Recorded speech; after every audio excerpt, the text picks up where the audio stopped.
Narito ang pinakabagong balita. Ang mayamang negosyante ng Zhonghai na si Xiao Jiansheng at ang pangalawang anak na si Xiao Jianyan ay nasangkot sa isang malalang aksidente kamakailan. Ayon sa mga balita, si Xiao Jianyan ay anak sa labas ni Xiao Jiansheng. Bakit mo ba ako pinauwi ng pagmamadali? Nagsuot ka pa ng basahan sa paglabas. Nakakahiya ka talaga. Kung ibabalik lang ng pamilya niyo ang mga naipon at bahay ng mga magulang ko, malamang ay may pera akong pambili ng magandang suot. Wala akong oras makipagtalo sa iyo. May magandang pagkakataon para sa iyo. Sumama ka sa akin.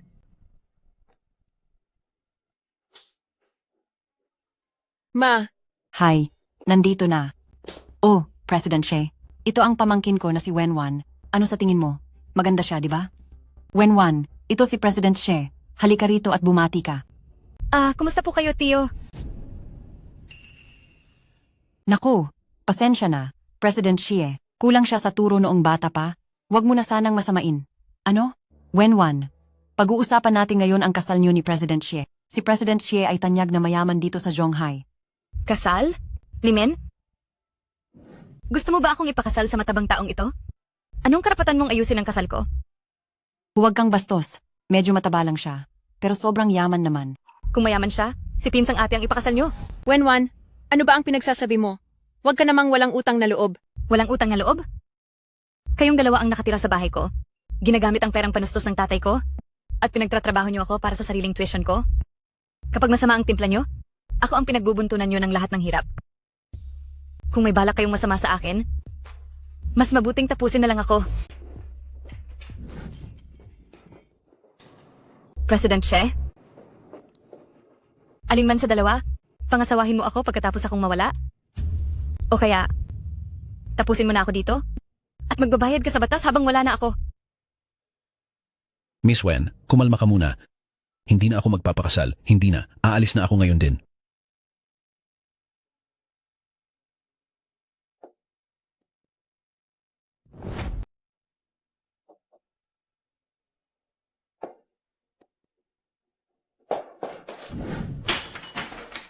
Walang hiya ka.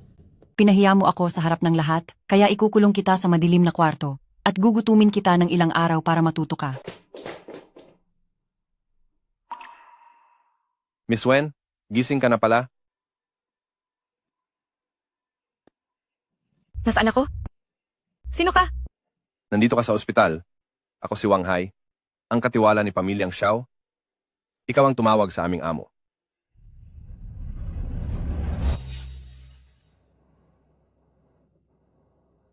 Bata sa lansangan! Wala kang magulang, ulila ka! Salot na bata! Ulilang bata na walang nanay at tatay.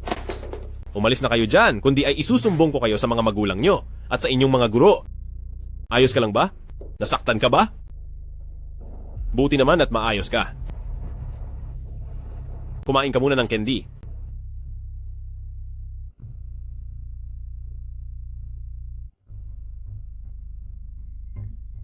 Halo?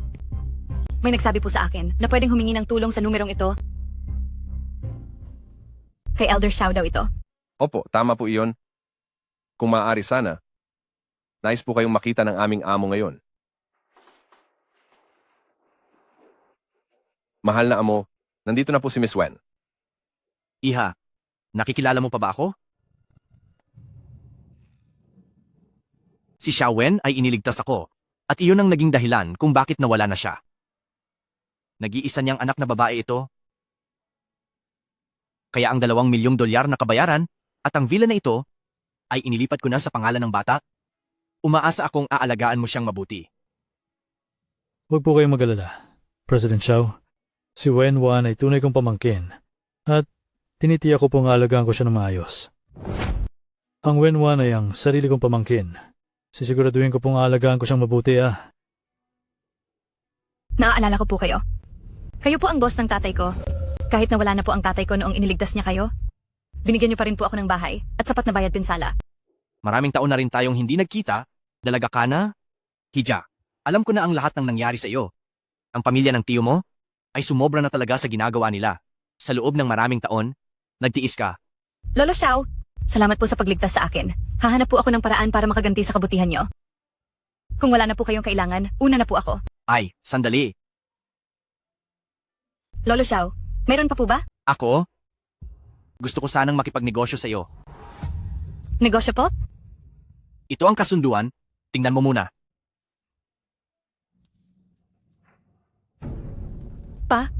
Pakikipag-fiancé?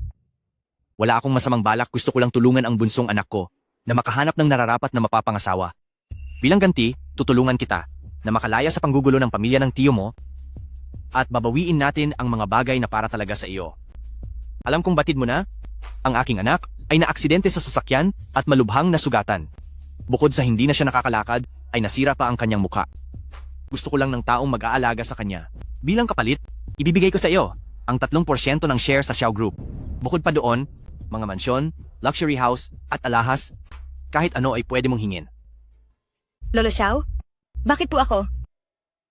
Hija, bagamat hindi kita lubos na kilala, pero ang pagkatao ng iyong ama ay alam ko. Paubos na ang aking panahon, sana ay pag-isipan mo itong mabuti. Tinatanggap ko po. Paubos na ang oras ko, kaya pakiusap, pag-isipan niyo po ito ng mabuti. Payag na po ako? Pero, mayroon akong isang kondisyon. Anong kondisyon iyon? Sabihin mo lang sa akin. Kung hindi gusto ni Second Master Xiao ang mapapangasawang pinili niyo para sa kanya, at mayroon na siyang ibang mahal, pipiliin kong umalis na lang. Tama ka. Walang problema sa akin iyan. At isa pa po, may utang na loob ako sa inyo ni Pangalawang Panginoon?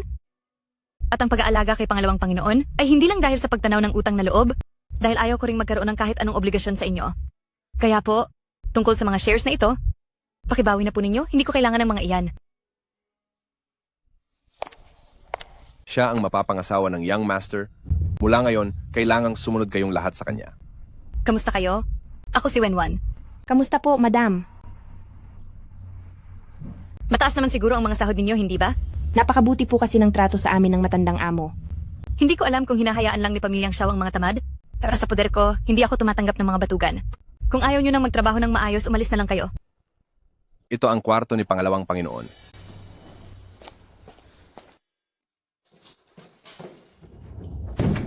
Nakakainis ang lalaking iyon. Napakagulo niya. Mayor Dumawang. Ayaw pa rin bang uminom ng gamot ni Pangalawang Panginoon? Opo, sir. Gusto mo bang subukan kong pumasok?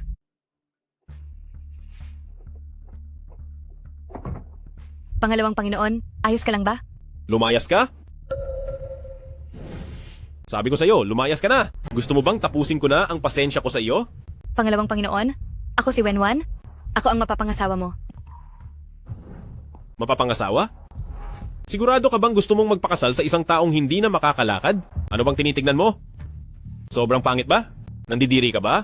Gusto mong sumuka? Bibigyan kita ng 3 segundo. Lumabas ka. At doon ka sumuka.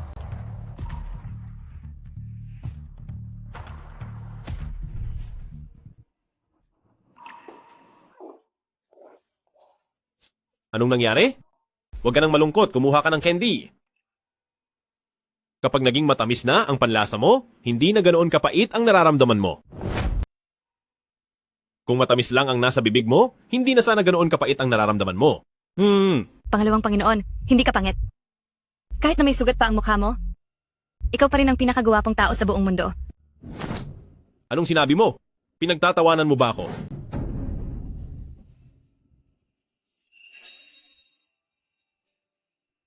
Pangalawang Panginoon, hindi ka pangit.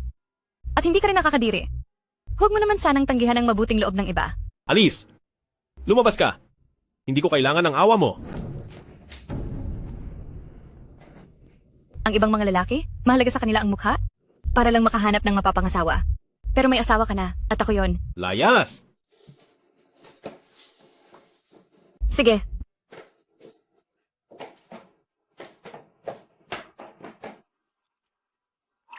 Pangalawang Panginoon, ikaw ang pinakagwapong taong nakilala ko.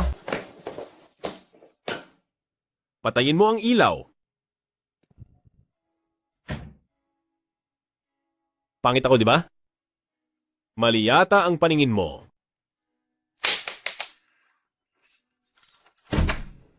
Miss Wen, ayos ka lang ba? Ayos lang ako, wala ito. Ay, oo nga pala, Mayor Domawang.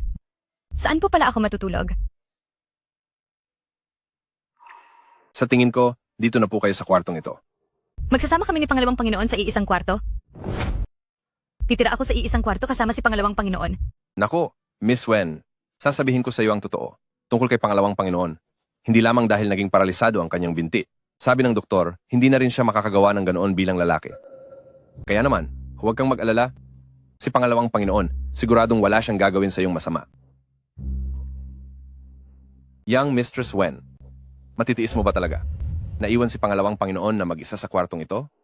Paano kung hindi sinasadya, ay mahulog siya mula sa kama? Paano kung aksidenteng tumama ang ulo niya? Paano kung... Hinto! Susunod na ako sa gusto nyo. Mayordomo Wang, pakibili naman ako ng ilang gamit sa bahay. Titingnan ko muna kung ayos na ang kanilang inihandang tanghalian. Sige, Batang Ginang, gagawin ko na po agad. Si Wenwan na iyon, siya ba talaga ang mapapangasawa ni Pangalawang Panginoon? Mukhang napakabata pa niya, pero parang hindi siya madaling maloko. Isa lamang siyang bata, at wala pang alam sa mundo.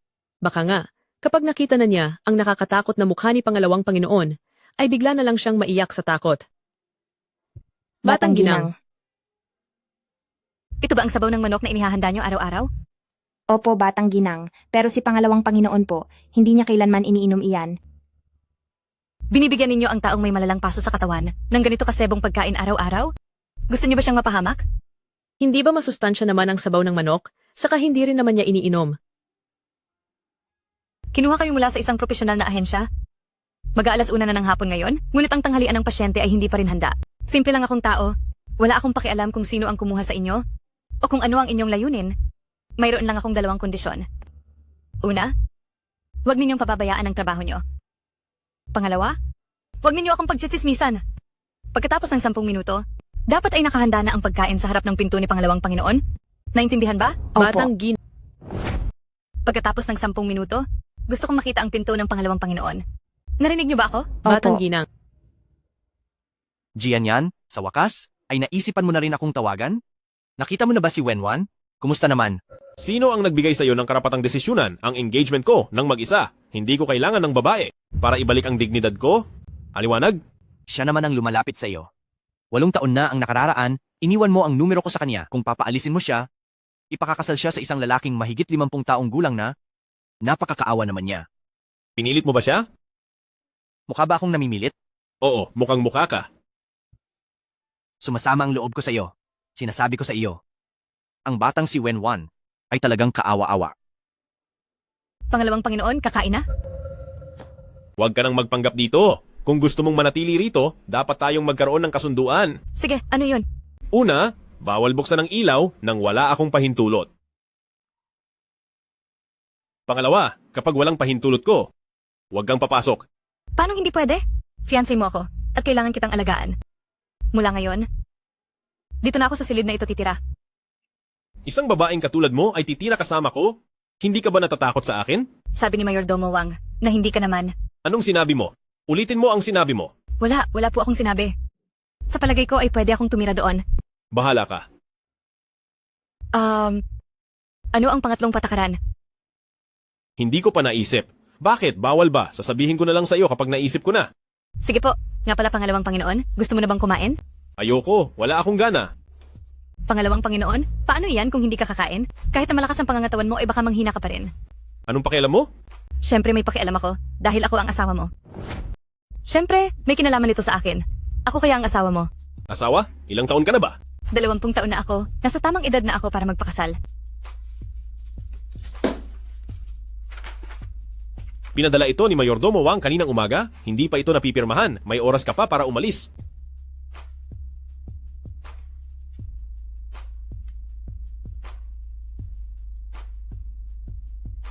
Anong gagawin mo? Ano ba? Ayan, napirmahan ko na. Hindi mo naman kailangang pirmahan yan. Pangalawang Panginoon, ayaw mo ba sa akin? Bunsod lang to ng bugso ng damdamin ng matanda dahil iniligtas ng tatay mo ang buhay niya noon, kaya dapat lang natulungan kanya ngayon. At isa pa, tingin mo ba babawiin ng matanda ang sinabi niya? Hindi niya gagawin yon. Sige na, tutulungan ka naman niya. Xiao Jingyan, baka nakalimutan mo na. Nung inaapi ako 8 taon na ang nakararaan, ikaw ang nagligtas sa akin. Kaya ginagawa ko ito bilang pagtanaw ng utang na loob. Ang pagpirma sa kasunduang ito ay hindi labag sa loob ko. Dahil ayaw kung may utang kanino man, kasama ka na doon. Hindi, Mayordomo Wang. Hindi kailangan ng ganito kalaking pera. Batang Ginang, sabi po ng ating amo, ang magiging asawa ng ating pamilyang Xiao ay hindi dapat mas malaman kaysa sa iba.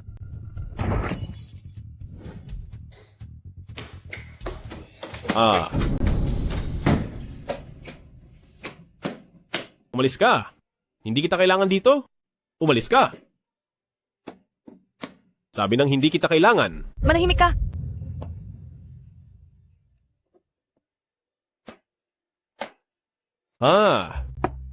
Pangalawang Panginoon, Batang Ginang. Maayos lang po ba kayo? Maayos lang ako. Pangalawang Panginoon? Maayos ka lang ba? Sinigawan mo ako kanina. Talaga ba? Parang hindi naman. At isa pa, nang walang pahintulot ko, sino ang nagsabi na pwede kang pumasok sa kwarto ko? Pangalawang Panginoon? Ipinapangako ko na ito na ang huling beses. Hindi ko na ito uulitin kailanman. Aalis na muna ako. Pangalawang Panginoon? Heto ang candy? Bilang paghingi ko ng tawad sa iyo. Ayaw ko. Aalis na ako.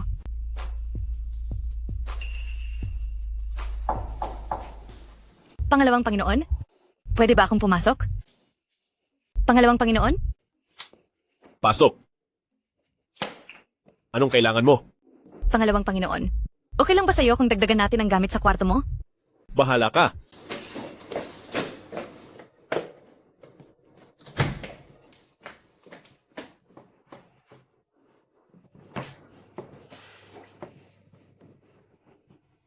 Pangalawang Panginoon, good night.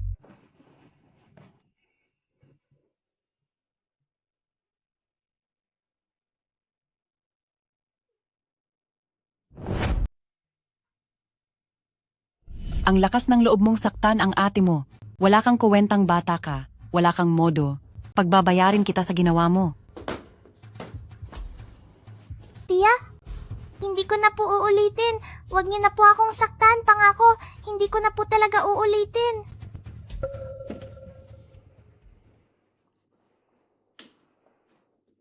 Pangalawang Panginoon. Naabala ba kita? Kapag nag-ingay ka pa uli, itatapon na kita sa labas.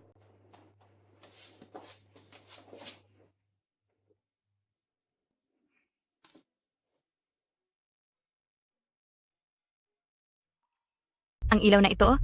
Magdamag na nakabukas? Sinadya ni Pangalawang Panginoon na huwag itong patayin. Salamat, Pangalawang Panginoon. Ipaghahanda na kita ng almusal.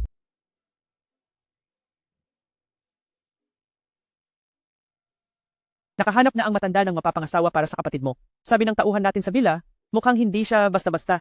Hindi ko kailanman kinilala na kapatid ko siya. Pero kung iisipin, napakaswerte talaga ng batang iyon.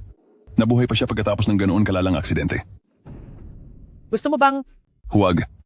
Masyadong mapaghinala ang matanda nitong mga nakaraang araw. Huwag tayong gagawa ng anumang hakbang sa ngayon. Pumunta ka doon sa susunod na 2 araw. At alamin mo kung sino talaga ang mapapangasawa ng lalaking iyon. Puntahan mo at silipin sa makalawa kung ano talagang klase ng babae ang fiancé ng batang iyon.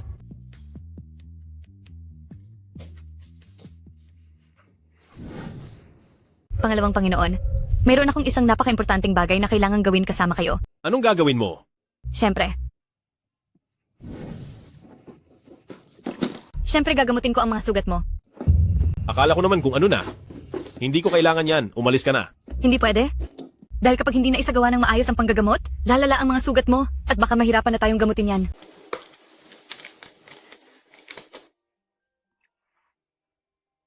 Natatakot ka ba? Kung nadidiri ka, lumayas ka na. Hindi po. Iniisip ko lang po.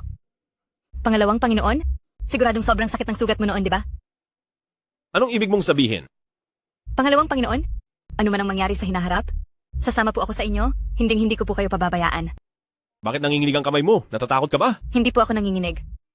Sa tingin mo ba wala akong nakikita? Oo, bulag ka nga. Sige, sabihin na nating wala akong nakikita.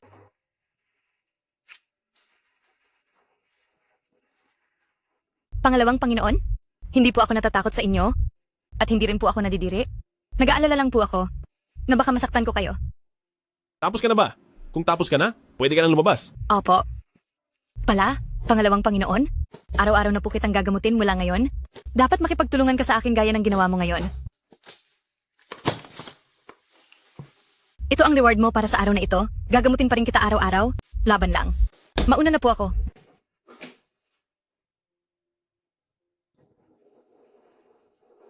Alas 11 na ng gabi. Bakit hindi pa rin siya pumapasok dito?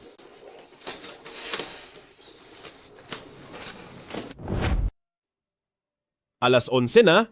Bakit hindi ka pa pumapasok?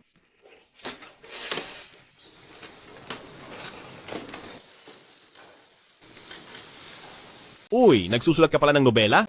Pangalawang Panginoon, bakit ka nandito? Ang ganda ng pagsusulat mo.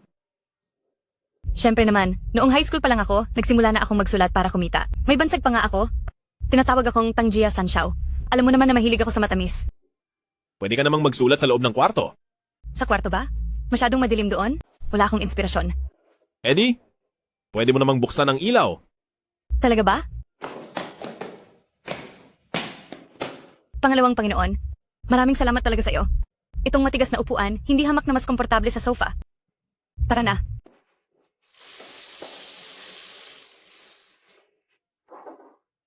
Tingnan mo ito. Mukhang sumusunod ka naman sa batas. Pasok. Pangalawang Panginoon, kailangan nyo na pong mag-almusal. Nasaan si Wenwan? Hindi. Hindi ko po siya nakita. Pangalawang Panginoon, saan po kayo pupunta? Kumain po muna kayo ng almusal. Ayoko kumain. Lumabas ka. Alis.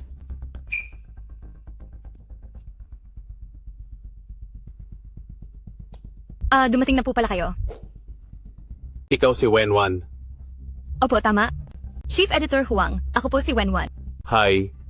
Hindi ko akalain na si Miss Wen ay ganito kaganda at kahinhin. At napakahusay mo ring magsulat. Napakahusay ng pagkakasulat nito. Nakakamangha talaga. Chief Editor Huang po, pinupuri niyo po ako ng labis. Hindi ko po alam. Tungkol sa paglilimbag ng nobela kong Zui Yue, ano po ang naging desisyon niyo? Ang librong ito, ang mga editor sa publishing house namin, sa tingin nila ay ayos naman ito. Kaya lang, dahil kakaunti lang ang mambabasa nito, posibleng hindi masyadong malaki ang kitain nito sa huli. Pero bilang editor-in-chief, ako ang may huling say rito. Sige po. Nagpareserba ako ng kwarto sa itaas. Tingin ko ay mas mabuting doon na tayo sa itaas mag-usap para sa mga partikular na dapat baguhin.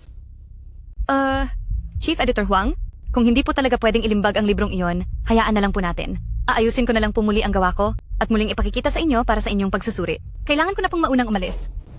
Hoy, Miss Wen, sigurado ka bang ayaw mo nang pag-isipan ito? Kapag inayawan kita sa industriyang ito, mahihirapan ka nang maipalimbag muli ang librong iyan.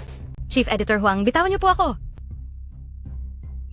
Hoy, nagmula pa ako sa malayo, tapos lalaruin mo lang ako? Gusto mo bang ipasara ko ang lahat ng pintuan para sa iyo? Masamang babae ka. Bastos, lumayo ka sa akin? Anong nangyayari? Bakit low battery na ang cellphone ko? Batang ginang, sa wakas ay bumalik na po kayo. Puntahan nyo na po siya agad. Nagwawala po si Pangalawang Panginoon sa itaas. Ano po bang nangyari? Hindi ko rin po alam. Mula pa kaninang umaga, kinulong na niya ang kanyang sarili, ayaw niya kaming papasukin, at hindi pa po siya nag-aalmusal. Pagkatapos ay nagsimula na siyang maghagis ng mga gamit sa loob ng kwarto. Pangalawang Panginoon? Pangalawang Panginoon? Ako ito, si Wenwan. Ano man ang problema mo? Pakiusap, papasukin mo naman ako. Pangalawang Panginoon? Pangalawang Panginoon, kung may problema ka ay sabihin mo sa akin. Pangalawang Panginoon, nakikiusap ako sa'yo. Hayaan mo na. Hindi ba't umalis ka na? Bakit bumalik ka pa? Anong umalis? Saan ka ba nang galing? Pangalawang Panginoon, akala mo ba ituluyan na akong umalis at hindi na babalik? Hindi. Hindi ganoon iyon. Mas mabuti pa nga kung umalis ka. Mababawasan ang tao sa kwartong ito. Walang makikigulo rito at wala na ring mambubwisit sa paningin ko. Napaka-cute mo talaga, Pangalawang Panginoon. Paano naman kitang magagawang iwan? May kasunduan tayo sa isa't isa at hindi ko iyon babaliwalain. Kaya pala dahil lang sa kasunduan? At talaga palang iniisip mo pa ang tungkol sa kasunduang iyon. Tama na, Pangalawang Panginoon. Huwag na po kayong magalit. Tingnan mo oh, nasaktan ako, ang sakit-sakit kaya. Sinong may gawa niyan? Ang Chief Editor Huang ni Hope Publishing House. Isa siyang bastos sa larangan ng kultura, napakawalang hiya niya talaga. Hinakabil ka ba niya? Paano naman mangyayari iyon? Unang-una ay isa akong Thunderbolt Fist, pangalawa naman ay... Tama na. Ang kakahubog ng kwento mo, magpahinga ka muna sa kama. Sige po, napagod din kasi ako. Teka muna. Ibigay mo sa akin ang kamay mo. Sige po, napagod na rin ako. Sandali lang. Iabot mo ang kamay mo. Sabi ko, iabot mo ang kamay mo sa akin. Huwag kang malikot. Pangalawang Panginoon, napakabait mo talaga. Salamat. Magiging okay din ito paglipas ng 2 araw, kaya huwag mo munang babasain. Huwag na ngang madaldal, matulog ka na agad.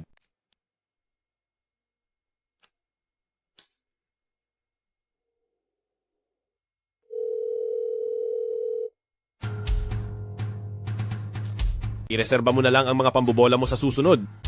Makinig ka, tulungan mo akong imbestigahan ang isang tao, si Chief Editor Huang mula sa Hope Publishing House.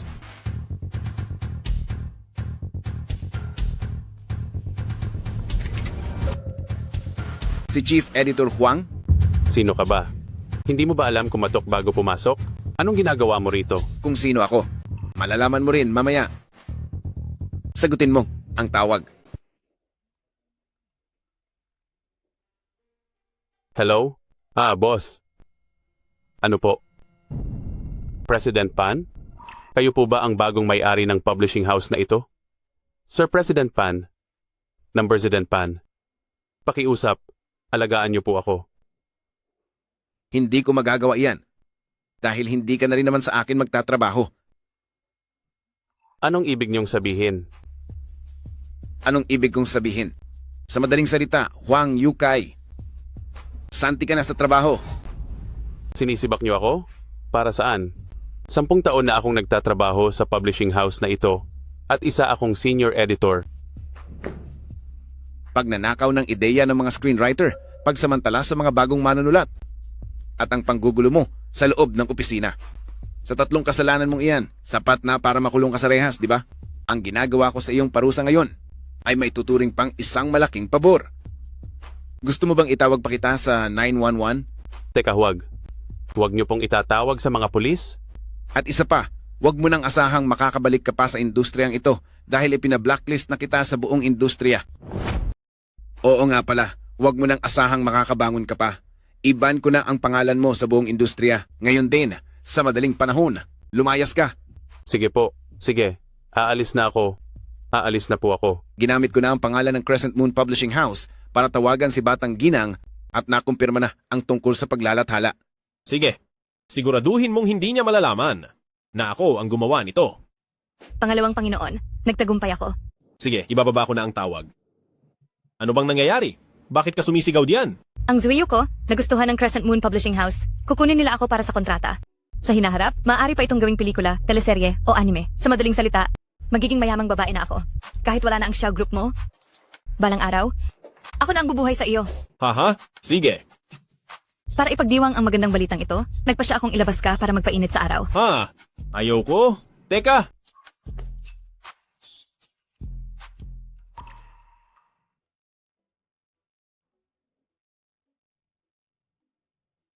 Ano bang ginagawa natin kanina?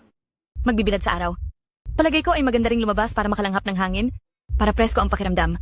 Pero umuulan. Ibalik mo ako sa loob. Bilisan mo. Hello, sandali. Bilisan mo ang pagpapadala ng tao rito. Palalagyan mo ng elevator ang bahay namin. Maaari ba? Pangalawang Panginoon, lalabas po ba kayo? Napakabuti niyan. Ang kumpanya. Pangalawang Panginoon, Batang Ginang, narito po si First Madam.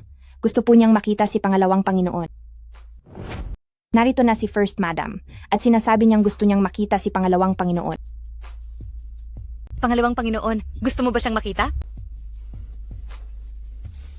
Kung hindi, palalayasin ko na lang siya.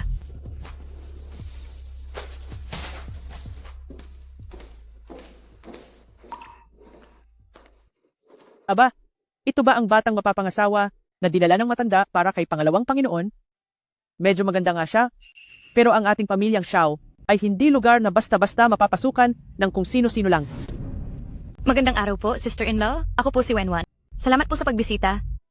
Ang kasunduan sa kasal namin ni Pangalawang Panginoon ay itinakda mismo ng matanda. Kung may karapatan man akong pumasok sa pamilyang Xiao, Ang matanda lang po ang magpapasya niyan. Ilang taon na ba si Miss Wen?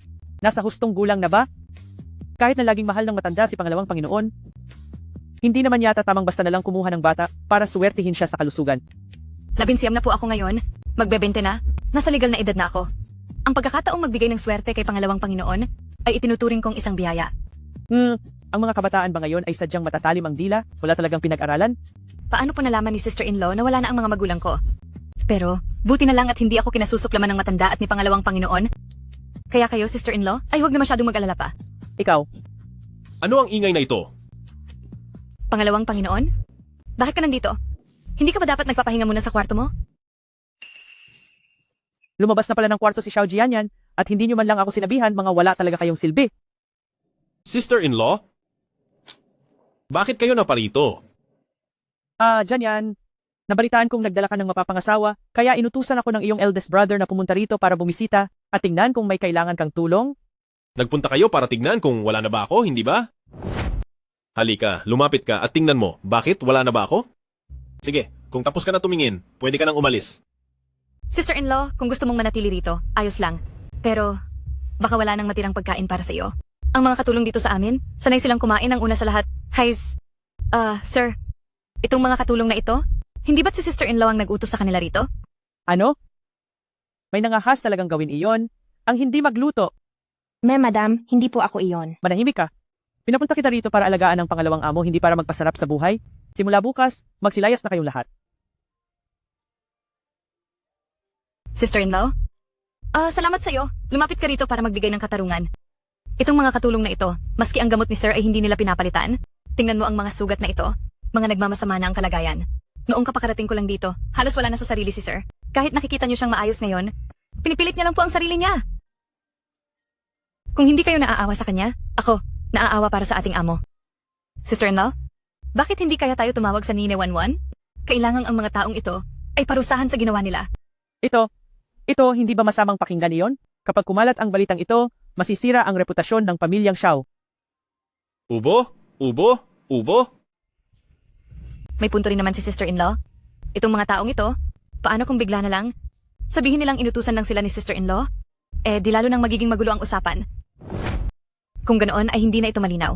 Ito, ako malinis at tapat ang aking konsensya. Jianyan, kailangan mong maniwala kay sister-in-law. Tiyak na sariling desisyon lang ito ng mga katulong. Sisibakin ko silang lahat sa trabaho. Sina eldest brother at sister-in-law ay parehong kamag-anak ni Pangalawang Panginoon.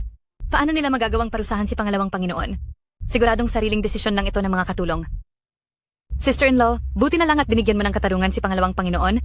Kaya mamaya, ay ilabas mo ang mga katulong na ito para tuluyang paalisin sa trabaho. Babayaran ko ang lahat ng sahod nyo, pagkatapos ay lumayas na kayong lahat. First madam. Mahusay ang ginawa mo. Hay. Sa tingin ko, hindi ka naman mukhang inaapi ni The Wens? Sabi nga ng nanay ko, na ang utang na loob ay ang pinakamahirap bayaran. Kung hindi dahil sa tito ko noon, ay wala nang paraan para maipalibing ang aking mga magulang. Ang utang na loob na iyan ay inabot ng 8 taon bago ko natapos bayaran. Ayoko lang na may pagkakautang sa kahit sino. Anong problema, ma? Sino ang nagpagalit sa inyo? Nahanap ang lolo mo ng mapapangasawa para sa tito mo. Hindi naman siya ganoon katanda pero napakatalas ng dila niya. Talagang ikinagagalit ko ito. Mapapangasawa? Hindi ba't ayaw ni Tito na may lumalapit sa kanyang babae?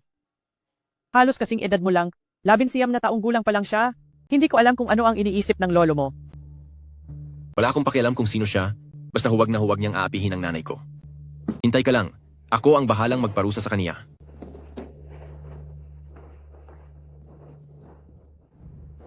Hi. Sa wakas, medyo tumahimik din. Wenwan? Anong ginagawa mo rito? Bakit nandito ka rin? Huwag mong sabihin ikaw ang mapapangasawa ng tito ko? Ano? Ang ibig mong sabihin ay ang pangalawang amo?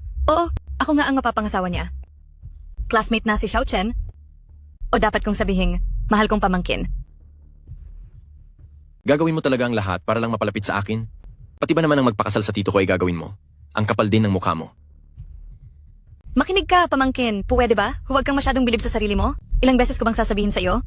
Nang nagbibigay sa iyo ng mga love letter at lunchbox sa school? Pati na ang sumusunod sa iyo sa labas? Ay hindi ako. Ang taong sumulat ng love letters para sa iyo at nagbigay ng mga bento sa eskwelahan? Ang taong sumunod sa iyo sa labas ng eskwelahan ay hindi ako. Hindi kita gusto at kailanman ay hindi kita magugustuhan. Ang pagiging mayabang mo ay isang sakit na dapat nang magamot. Sandali. Bumalik ka rito. Akala mo ba kahit sino ay pwedeng pumasok dito sa pamilyang Xiao? Ha? Bahay namin ito ni Pangalawang Panginoon. Ikaw ang estranghero dito, kaya nakikiusap ako, umalis ka na. Bahay ito ng tito ko. Bakit hindi ako pwedeng pumunta rito? Nasaan ang tito ko? Hindi ako naniniwalang papayagan kanyang tumira rito. Ayaw kanyang makita, kaya lumabas ka na, bilisan mo. Sino ka sa akala mo? Anong karapatan mong magdesisyon para sa kanya? Kinasal kami ng tito mo, nakakatanda mo ako, kaya sa tingin mo ba ay wala akong karapatan?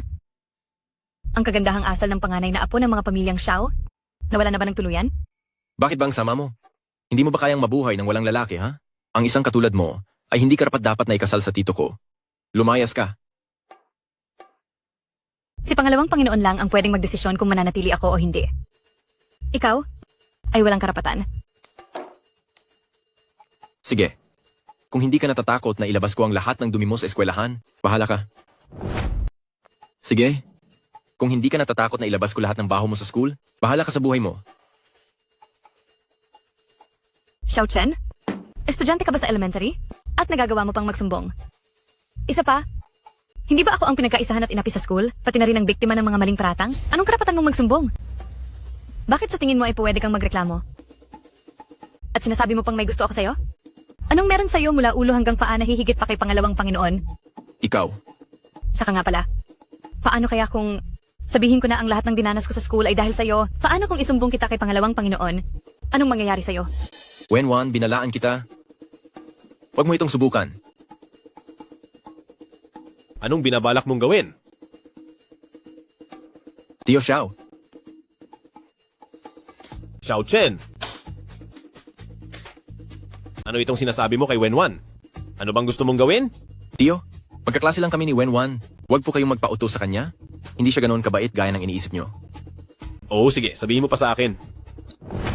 Hindi siya kasing bait gaya ng nakikita sa labas. Oh, bakit mo naman nasabi? Gusto ako ni Wenwan. At para makuha ako, gumawa siya ng maraming nakakainis na bagay sa school. Wenwan, paulit-ulit ko nang sinabi sa iyo na hindi magiging tayo. Hindi ko alam kung paano mo nakumbinsi si Lolo para lang makalapit sa akin dito. Pero hindi na yun importante. Dahil kaming mga pamilyang Xiao ay hindi ka welcome. Xiao Chen, ang gusto ko ay yung katulad ni Pangalawang Panginoon, isang lalaking mature at matatag. Hindi mapupunta sa isang tulad mo na insecure na nga. Mayabang pa na nakakaawa. Ikaw. Hoy! Xiao Chen! Ano ba? Mang nangyayari sa'yo? Tingin ko dapat ka nang magpatingin sa doktor para sa isip, okay? Napakabata mo pa para maging ganyan kayabang. Hindi po, Tito. Pakinggan niyo muna ang paliwanag ko. Doon sa school, alam ng lahat na hinahabol niya ako at ginagawa niya iyon ng maraming taon na. Tama na. Xiao Chen, nandito ka sa bahay ko. Tapos sasabihin mong gusto ka ng mapapangasawa ko? Ano, sa tingin mo ba wala na ako? O anong tingin mo sa akin?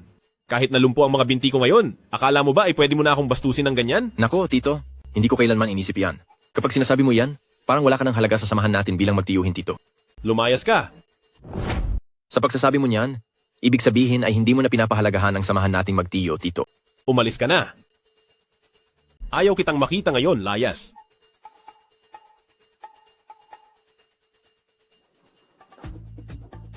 Sandali lang. Humingi ka ng tawad kay Wenwan.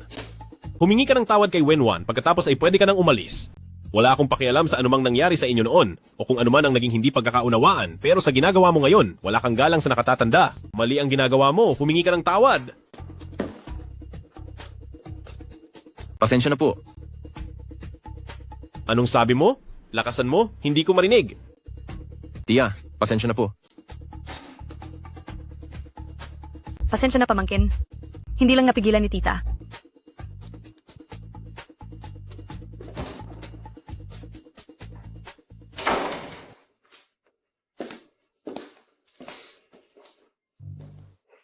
Pangalawang Panginoon?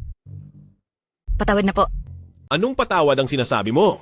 Gusto mo ba siya? Kaya ka humihingi ng tawad sa akin. Hindi iyan mangyayari? Paano ko magugustuhan ng isang taong gaya niya? Nasakim at mayabang? Maski sino ay hindi siya magugustuhan.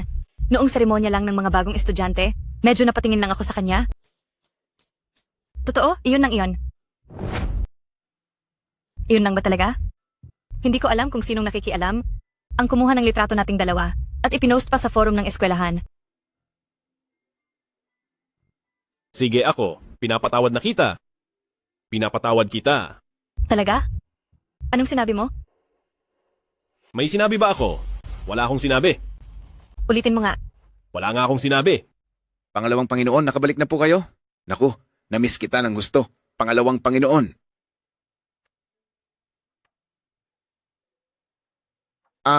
Siya po ba si mataas na ginang?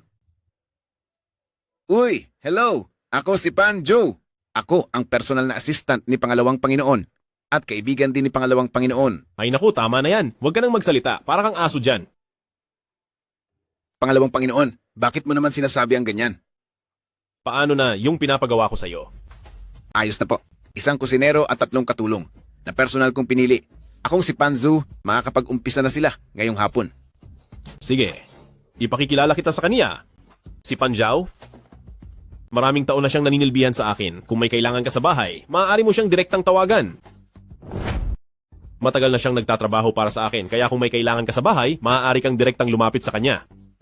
Batang ginang, sa mga susunod na araw, utusan niyo lang po ako sa kahit anong kailangan niyo. Gagawin ko ang lahat para sa inyo. Sige po, Xiao Panpan. Talaga bang matapat ka? Pangalawang Panginoon, dahil handa na ang mga kusinero at kasambahay, panatag na ang loob ko. Pagkalipas ng ilang araw ay mag-enroll na ako sa paaralan. Sige, mabuti. Sandali lang. Kapag may nang-api sa'yo sa paaralan, siguraduhin mong sasabihin mo sa akin kahit sino pa sila. Ako mismo ang bahala sa kanya. Sige po.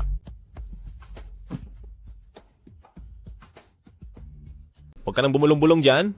Itulak mo na ako sa library. May sasabihin ako sa iyo. Sige po, batang ginang, mauuna na po kami. Ngayon pala, hindi na ako nag-iisang Wenwan.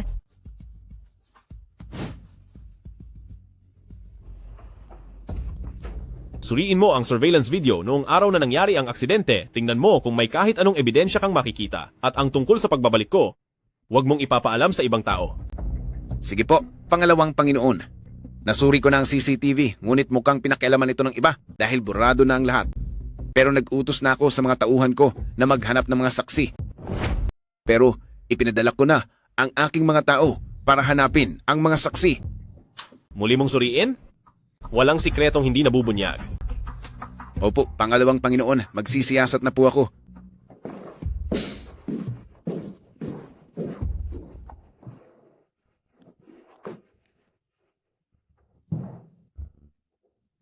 Bakit siya nandito? Hindi ba't balita na may matandang lalaki nang nag-aalaga sa kanya? Nabalitaan ko namang hiniwalayan siya ni Xiao Chen at tinangkapan niyang tapusin ang sariling buhay.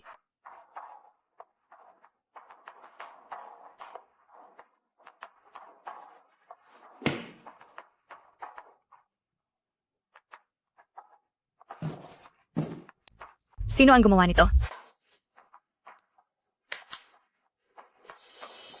Ikaw na naman? Ano naman kung ako nga? Wenwan, hindi ba't may nag-aalaga na sa iyong matanda? Bakit nag-aaral ka pa? Kaya tinulungan na lang kita dahil sa aking kabutihang loob.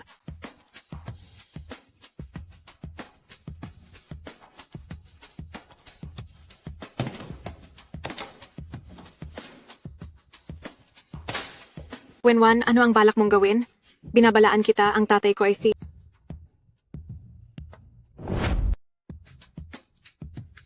Baliw ka ba? Tatapusin kita. May gana ka pang saktan ako? Nakalimutan kong sabihin sa'yo na ang pagbabalik ko rito ay para pagbayarin kayong lahat. Anong ginagawa ninyong dalawa? Wenwan, Zhao Zihan, sumunod kayo sa opisina ko.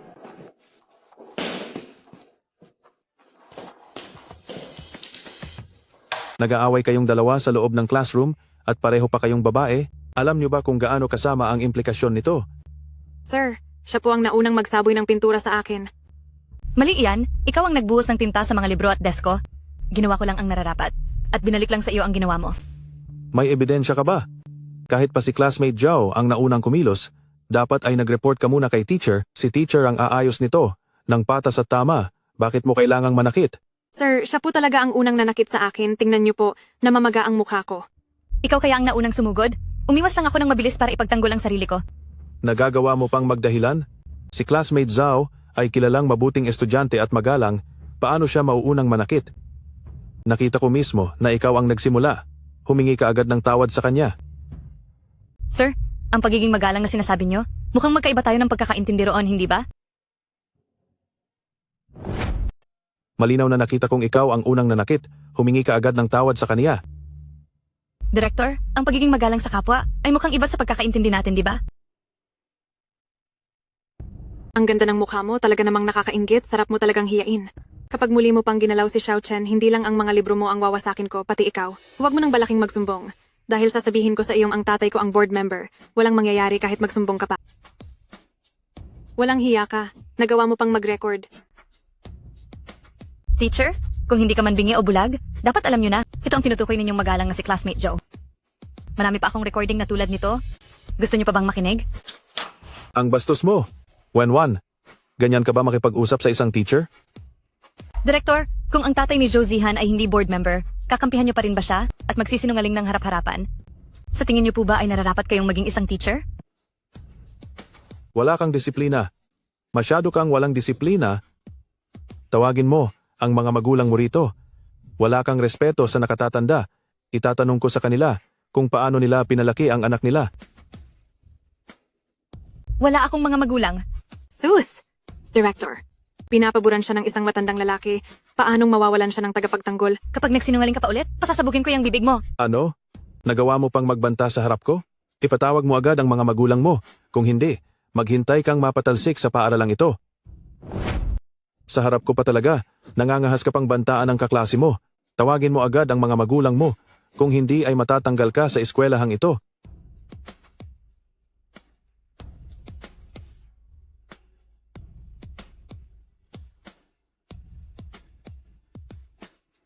Hello? Ako si Wenwan. Si Batang Ginang pala iyan. Ano po iyan, Batang Ginang? Mayroon po bang pinagagawa si Pangalawang Panginoon? Wala naman. Ano kasi pwede ka bang pumunta dito sa aming paaralan? Paaralan? May nangyari ba? Papunta na ako agad. Sinong walang hiyang ito? Ang sumakit sa anak ko. Ma, siya po ang sumakit sa akin. Saan galing ang masamang babaeng ito? Na nangahasaktan ang anak ko. Talagang wala siyang takot sa kahit ano. Sir, paano nyo aayusin ang sampal na ito? Hihingi rin ba siya ng paumanhin? Soro, ang isang hamak na gaya mo, hindi karapat-dapat na hingan ko ng tawad. Kapag may nangyaring masama sa anak ko, hinding-hindi kita mapapalampas. Dahil ikaw ang unang nanakit. Kasalanan mo naman talaga ito. Nagawa lang iyon, Nignang. Zoe, dahil sa bugso ng damdamin, kaya talagang mauunawaan ang ginawa niya. Gusto mo pang humingi siya ng tawad sa iyo? Dapat ikaw ang humingi ng tawad sa kanila. Gusto mo pang humingi sila ng tawad sa iyo? Dapat ikaw ang humingi ng tawad sa kanila. Director, ito ba ang tinatawag ninyong patas at tama? Dahil ba asawa siya ng school director kaya maaari na niyang gawin ang lahat ng gusto niya? At basta na lang sakta ng mga estudyante? Director, isa ka bang guro? O tuta ka lang ni Pamilya Zhao? Anong? Wenwan, ang lakas ng loob mong sabihing tuta ang guro. Siguradong patatalsikin kita, isusumbong kita sa paaralan para mapatalsik ka. Director, huwag kayong mag-alala. Pagbalik, sasabihan ko ang tatay ni Zihan na paalisin ang babaeng iyan. Ano naman kung saktan kita? Akala mo ba ganoon lang kadaling apihin ang aming si Zihan? Bakit? Sa tingin nyo ba ay ganoon lang kadaling apihin ang aming si Wenwan?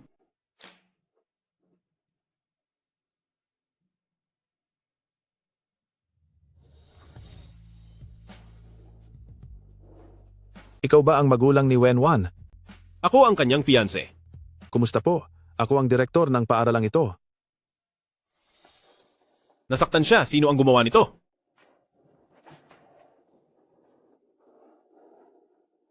Direktor? Direktor?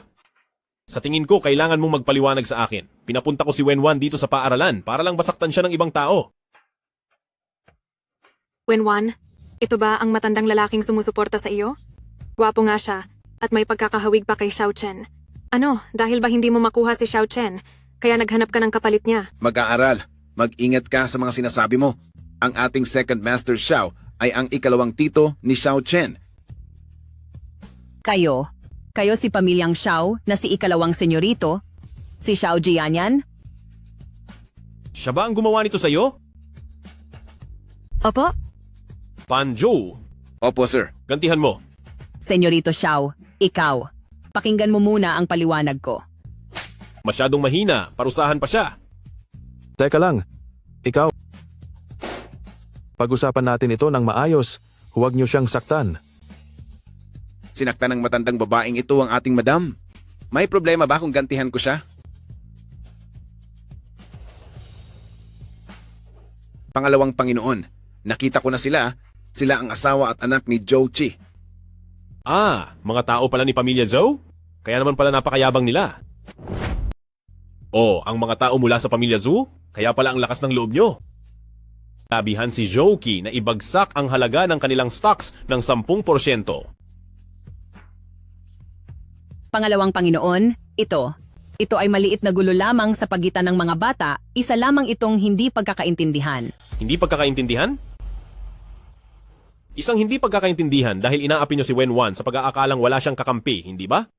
Hindi ko alam kung ako bilang si Xiao Jianyan ay pwedeng maging sandigan ni Wenwan. Sapat na po, Pangalawang Panginoon. Ang anak ko po ay hindi pa nakakaintindi, sana ay maging maawain kayo sa kanya. Maawain? Naging maawain ba kayo noong sinasaktan nyo siya? Ha? Director, pumunta ka rito. Paano ba natin aayusin ang bagay na ito? Sige po. Isusumbong ko po ito agad sa Board of Directors. Sila po ang hahawak nito. Oh? Sige.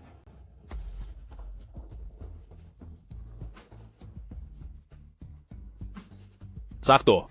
Ngayon ang mga shares na hawak ng Zhou Qi ay binili ko na lahat. Ako na ngayon ang may pinakamalaking parte sa paaralang ito.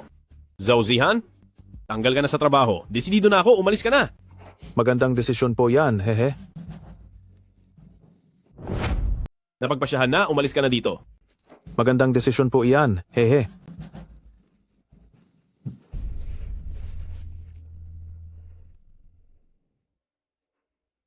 Hoy, Director. Bakit nandito ka pa? Ano? Naku, huwag naman po, Senyorito Xiao. Halika na, uwi na tayo.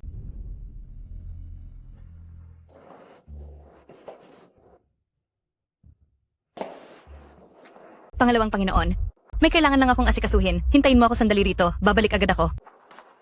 Sige, mag-ingat ka. Una, ako bilang si Wenwan ay hindi gusto si Xiao Chen at hindi iyon kailanman nagbago. Pangalawa, may fiancé na ako.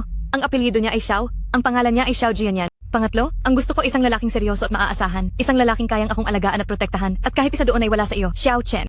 Masyado kang bilib sa sarili mo na gusto kita, tapos ay hinahayaan mo ang mga humahanga sa iyo na saktan ako. Pang-apat, gusto kita? Akala mo kung sino ka.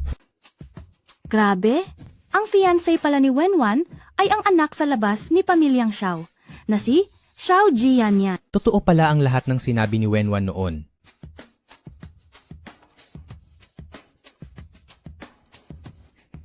Pangalawang Panginoon, talagang kahanga-hanga ang babae mo. Napakatapang niya talaga. Tara, maglakad-lakad muna tayo. Wenwan, walang hiya ka.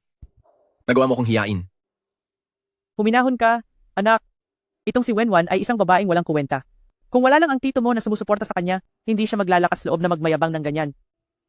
Ang tito mo ang ikalawang nakababatang Panginoon ng pamilyang Xiao. Lahat ng tao sa labas ay gumagalang dahil sa pangalan ng pamilyang Xiao. Binibigyan siya ng pabor ng lahat. Ano bang magagawa ko? Depende rin iyon sa tao. Sa harap ng mga totoong makapangyarihang tao, wala siyang silbi. Mamaya, iutos mo na ibigay ito sa tito mo. Magdaraos ng party si pamilyang Su, at dahil abala ang papa mo at hindi makaalis, hayaan mong ang tito mo ang magrepresenta sa Xiao Group para dumalo.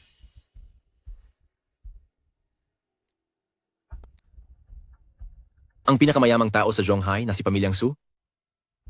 Kahit ang pamilyang Xiao ay kailangang makisama sa pamilyang iyan. Ito ay... Gusto ko ring makita kung paanong ang isang pilay na nakakatakot ang itsura na magsasama ng isang batang babae sa party ay makakapagbigay ng karangalan sa pamilyang Xiao.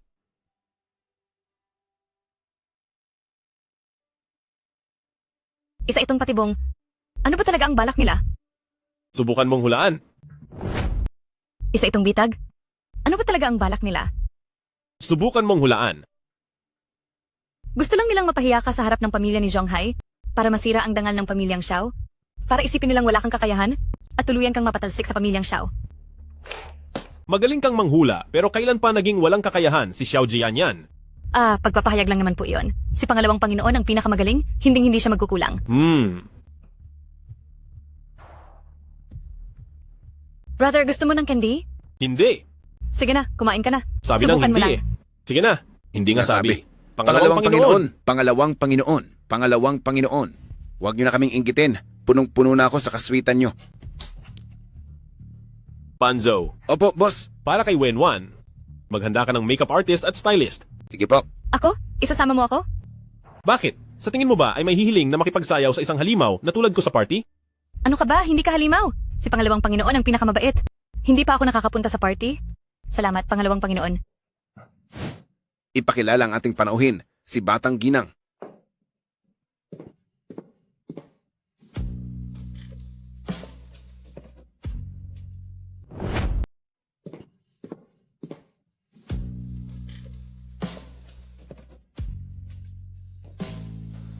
Pangalawang Panginoon? Maayos ba ang hitsura ko? Sobrang ayos niyan, Batang Ginang. Ngayong suot mo yan. Sa party, siguradong mapapanganga ang mga lalaki doon, hindi ba? Ayos lang. Huwag ka nang magsuot ng ganyan uli. Tara na. Sige po, boss. Tara, manggulo tayo roon.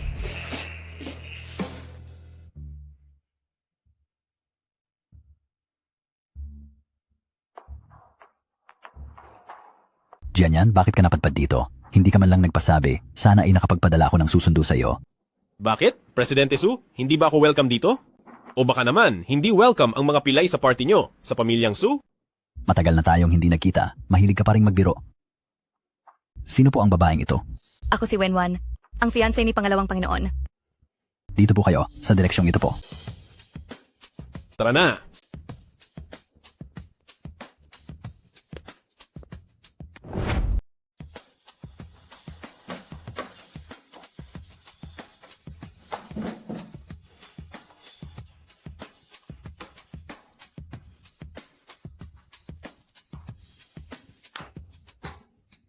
Aba, hindi ba't ito ang tanyag na anak mayaman ng Zhonghai na si Second Master Xiao? Haha, oo nga pala, nabalitaan ko.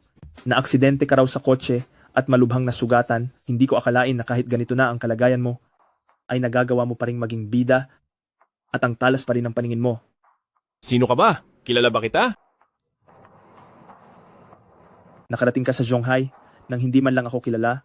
Ano bang ipinagmamalaki mo? Wala akong dapat ipagmalaki dahil lang sa kalagayan ko. At isa pa, kung naiinis ka sa akin, sabihin mo ng direkta, huwag mo nang idamay ang babae. Ang babae ko, hindi mo pwedeng diktahan. Buti naman at kilala mo ang sarili mo. Alam mong ganyan na ang lagay mo pero nagawa mo pang lumabas? Hindi ka ba natatakot na mapahiya ang inyong pamilyang Xiao? Hay naku.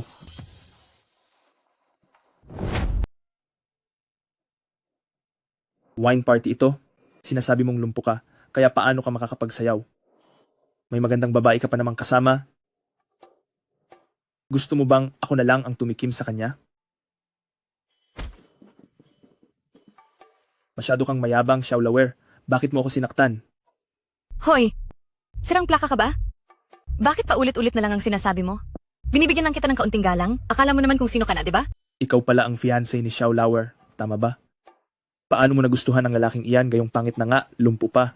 Sinasabi ko sa iyo, ang lahat ng meron siya ay meron din ako at mas higit pa ako sa kanya. Ano kaya kung sumama ka na lang sa akin? Pagdating sa itsura, dating? Hindi ka makakaabot sa pangalawang Panginoon namin? Sino ka ba sa akala mo? Kumpara sa pangalawang Panginoon namin? Payo ko sa iyo, Young Master Su, magpahinga ka na lang at wag nang mangarap. Walang hiya ka. Sinasabi ko sa iyo, hindi ako nananakit ng babae kailanman. Nako, karangalan ko naman pala iyan. Pero ewan ko lang kung may kakayahan ka talagang gawin iyon, Young Master Su. Hindi ko lang alam kung may galing ba talaga si Young Master Su. Sasayaw ba? Baldado na nga ang mga binti. Gusto pang sumayaw. Sino bang nagsabi na kailangang sumayaw ang lahat dito? Ikaw ba? Jianyan, bakit hindi kayo ng fiancé mo ang sumayaw para sa aming lahat? Nakakahiya naman kung kaming lahat ay sumasayaw, habang ikaw lang ang nakaupo rito. Tama siya. Si Second Master Xiao lang, ang nakaupo lang at nanonood. Sobrang boring naman yan. Panjo, tayo ay. Sasayaw? Sige ba? Sabi ko, pwedeng-pwede kaming sumayaw, pero kailangang sumabay kayong lahat sa pagsasayaw. Huwag mo na silang patulan. Hindi ko lang talaga matanggap ang ugali nila sa pagtrato sa atin, na kapag inaapi tayo ay dapat tayong gumanti. Iyan ang itinuro mo sa akin. Bakit natahimik na kayong lahat? Akala ko ba puro kayong matatanyag na tao sa negosyo at galing sa mga mayamang pamilya? Bakit kahit simpleng hiling ng isang tulad ko, hindi nyo magawang pagbigyan? Talaga bang tingin nyo sa pangalawang batang Panginoon ng pamilyang Xiao ay isang unggoy na pwede nyo lang paglaruan at panoorin? Miss Wen, may kapansanan sa paglalakad si pangalawang Panginoon. Ang mga galaw nyo ay siguradong hindi namin matutularan. Tama. Huwag mong sabihing gusto mong maupo rin kaming lahat sa wheelchair at umikot-ikot lang. Ganyan nga, baka naman, pinapaikot nyo lang kaming lahat sa wheelchair na iyan? Sa may mga mata, sumunod na lang kayo. Kung gusto nyo ng laro, gagawin namin ang lahat. Kung hindi nyo kaya, lumayas na kayo habang maaga pa. Lumabas kayo at kumanan. Hindi na kayo kailangan dito. Sige ba? Narito na rin lang tayo. Sinong takot kanino? Akala mo ba matatakot ako sa isang batang paslit na tulad mo?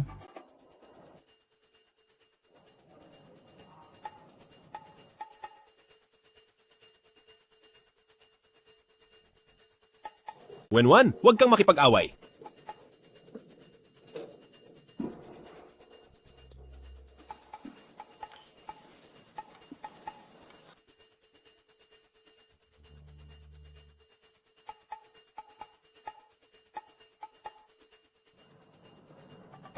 Ganyan lang ang pagsayaw. Ewan ko lang kung makakaya nyo iyan.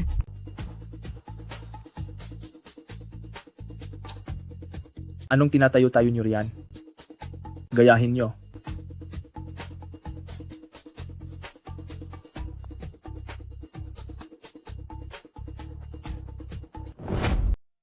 Mabigat ba ako? Sa totoo lang, hindi mo na sila kailangang pansinin. Pero ayokong naririnig na sinasabi nila iyan sa'yo. Gagaling din ang mga binti mo? At kahit hindi na, ako na lang ang magsisilbing binti mo.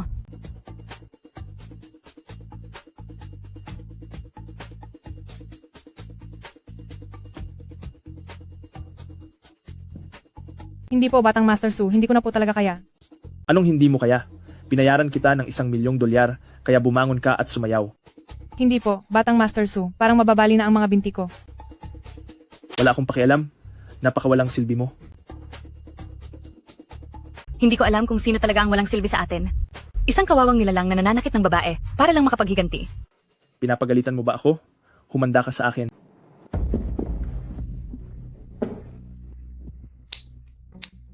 Galit na galit ako sa mga lalaking mahilig magmalaki sa mga babae. Marunong akong lumaban. Magaling. Ayos lang ba? Second Master Xiao, ang aming pamilyang Su ay malugod na nag-imbita sa inyong pamilyang Xiao upang pumunta rito sa sayawan. Pero sinaktan lang ng iyong mapapangasawa ang anak ko. Kailangang magpaliwanag ka sa akin. Kung hindi, mawawalan ng mukha ang aming pamilyang Su sa Zhonghai. Anong uri ng paliwanag ang gusto mo? Anong paliwanag ba ang gusto mo? Xiao Lawer, makinig ka sa sasabihin ko. Ganito na lang, paluhurin mo ang babae mo at humingi ng tawad sa akin. At pangalawa, ang 5% ng iyong shares sa Xiao Group ay ibibigay mo sa akin, kundi ay hindi ka makakaalis sa pintuang ito. Ito rin ba ang gusto niyo, sir? Matagal ko nang kakilala ang kuya mong si Xiao Chongshan. At sa hinaharap, ang aking pamilyang Su ay makikipagtulungan sa pamilyang Xiao sa maraming aspeto. Dahil mukhang hindi maganda ang sitwasyon mo, ibigay mo na lang ang mga shares na yan. Umuwi ka para magpagaling at hayaan mo ang kuya mo ang mamahala. Sige, sa wakas ay lumabas na ang tunay mong kulay. Ang pamilyang Su talaga ang nangunguna sa Zhonghai. Habang may malubhang sakit ang matanda, ay nagpaplano na kayo sa Su family. Napakawalang hiya talaga ni Xiao Chongshan. Negosyo lang tayo dito at ang aming pamilyang Su ay maraming tauhan na umaasa. Hindi kami pwedeng magkaroon ng anumang pagkakamali. Naiintindihan ko. Panzu, ang Presidente Su ay gustong bigyan sila ng leksyon. Masusunod po. Ikaw si Presidente Su, hindi ba? Naiintindihan ko po. Ikaw si Presidente Su, hindi ba? Kumusta? Ako, ang special secretary ng CEO ng J Group at inutusan akong magbigay sa inyo ng paliwanag.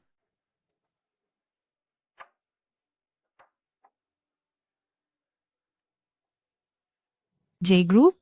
Iyan ang kumpanyang kabilang sa top 5 ng pinakamalaking korporasyon sa buong mundo. Sa harap ng dambuhalang J-Group, ang Su family ay parang maliit na bangka lamang. Paano napalapit ang Xiao family sa J Group? Hindi kaya nabili na ng J Group ang Xiao family? Presidente Su, kanina lang, nakipag-ugnayan na ako sa mga kasamahan ko sa kumpanya. Lahat ng 23 kasunduan sa ari-arian na nilagdaan ng Su family sa ilalim ng aming grupo ay kanselado na. At isa pa, lahat ng nakaplanong negosyo sa pagitan ng J Group at Su family gaya ng shipping, daungan at iba pang operasyon ay kanselado na ring lahat. Pagkagising mo bukas ng umaga, siguradong makikita mo na mawawala ang 45 bilyong dolyar sa halaga ng Su Group. Hindi ko alam kung masaya ka sa resultang ito. Kung mayroon ka pa, mang kailangang linawin, maaari mong sabihin sa amin kahit kailan at gagawin namin ang lahat para mapagbigyan ka. Ayos ka Xiao Jojo. Sa ilang salita lang ay napababa mo ang halaga ng 45 bilyong dolyar. Ang galing mo? Ang galing.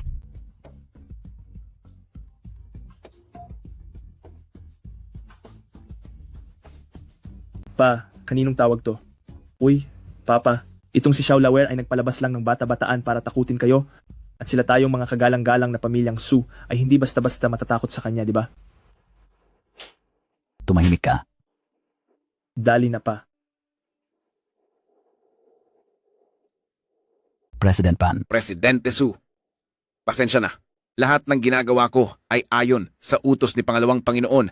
Kaya kung gusto mo, Pangalawang Panginoon. Maari mo bang bigyan ng pagkakataon ng Su Group? Wala akong pakialam kung anong paraan ang ginamit mo para maloko ang walang hiyang Xiao Chongshan na iyon. Pero wag mong susubukang galawin ang Xiao Group. Ang pamilya Xiao ay pagmamayari ni Lolo, hindi kay Xiao Chongshan. Tanggapin mo na lang ang pagkatalo mo ngayong araw. Kung hindi ay hindi magiging masaya ang mapapangasawa ko. At hindi rin matutuwa si Pangalawang Panginoon.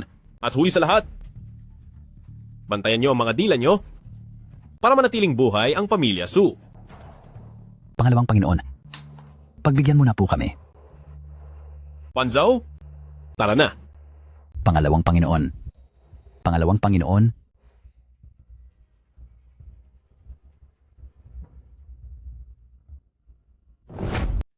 Pangalawang Panginoon. Ang galing mo talaga kanina. At si Xiao Panpan? Akalain mong parang tatanga-tanga dati, pero mukhang palaban na siya ngayon. Batang ginang, pinupuri mo ba ako o nilalait? Pangalawang Panginoon. Akala ko ay sobrang yaman na ni pamilyang Xiao, hindi ko inakalang mas mayaman ka pa sa kanya. Sinabi ko na sa'yo na kapag may umapi sa'yo, ay tutulungan kitang. Parusahan sila. Batang ginang, ang ating Pangalawang Panginoon ay nagsimula sa wala at gumugol ng 5 taon para itatag ang J Group. Hindi siya gumamit ng kahit isang kusing ni pamilyang Xiao. Sa katunayan, marami pa siyang naitulong kay pamilyang Xiao. Hay, hindi tulad ng panganay na amo na iyon. Sige na, sige na. Kamusta na ang iniutos ko sa iyo? Ayos na po, Pangalawang Panginoon. Sabi ni Dr. Wang, bukas na bukas din ay pwede na kayong masuri. Susuriin? Pangalawang Panginoon? Nagdesisyon ka na bang magpagamot? Siyempre naman, hindi naman pwedeng habang buhay na ikaw ang magsisilbing mga paa ko. Kailangan ko rin itong harapin. Napakabuti naman. Kailangang harapin ko kung ano man ang dapat kong harapin. Mabuti naman. Pangalawang Panginoon, siguradong gagaling ang iyong mga binti. Kung hindi man gumaling ang mga binti ko, iyong mga bagay na ipinangako ko sa iyo, asahan mong tutuparin ko pa rin. Halimbawa na ang ating kasunduan. Sinabi ko na sa iyo. Kahit hindi pa gumaling ang iyong mga binti, simula ngayon, ako na ang magsisilbi mong mga binti. Pangalawang Panginoon, maaari niyo po ba akong kaawaan kahit konti?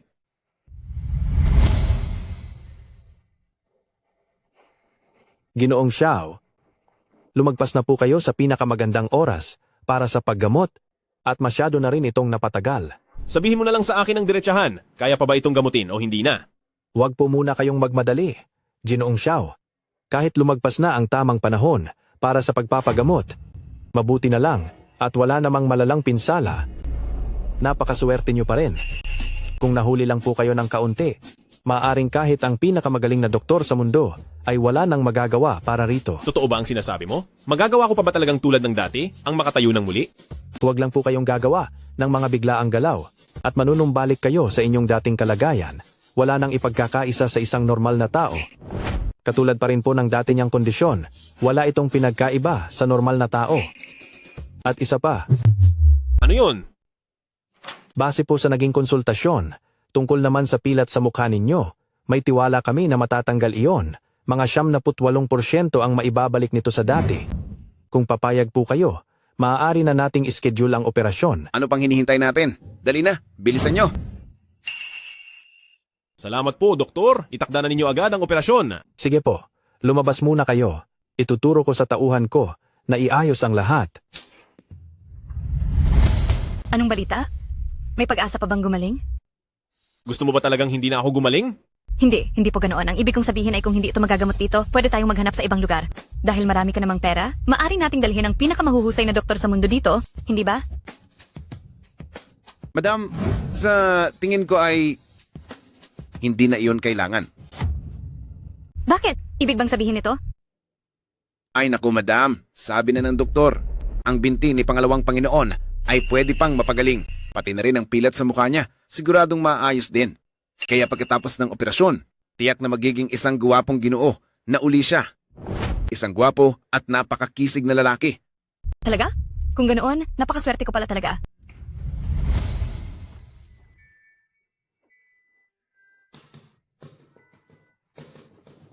Nandyan na.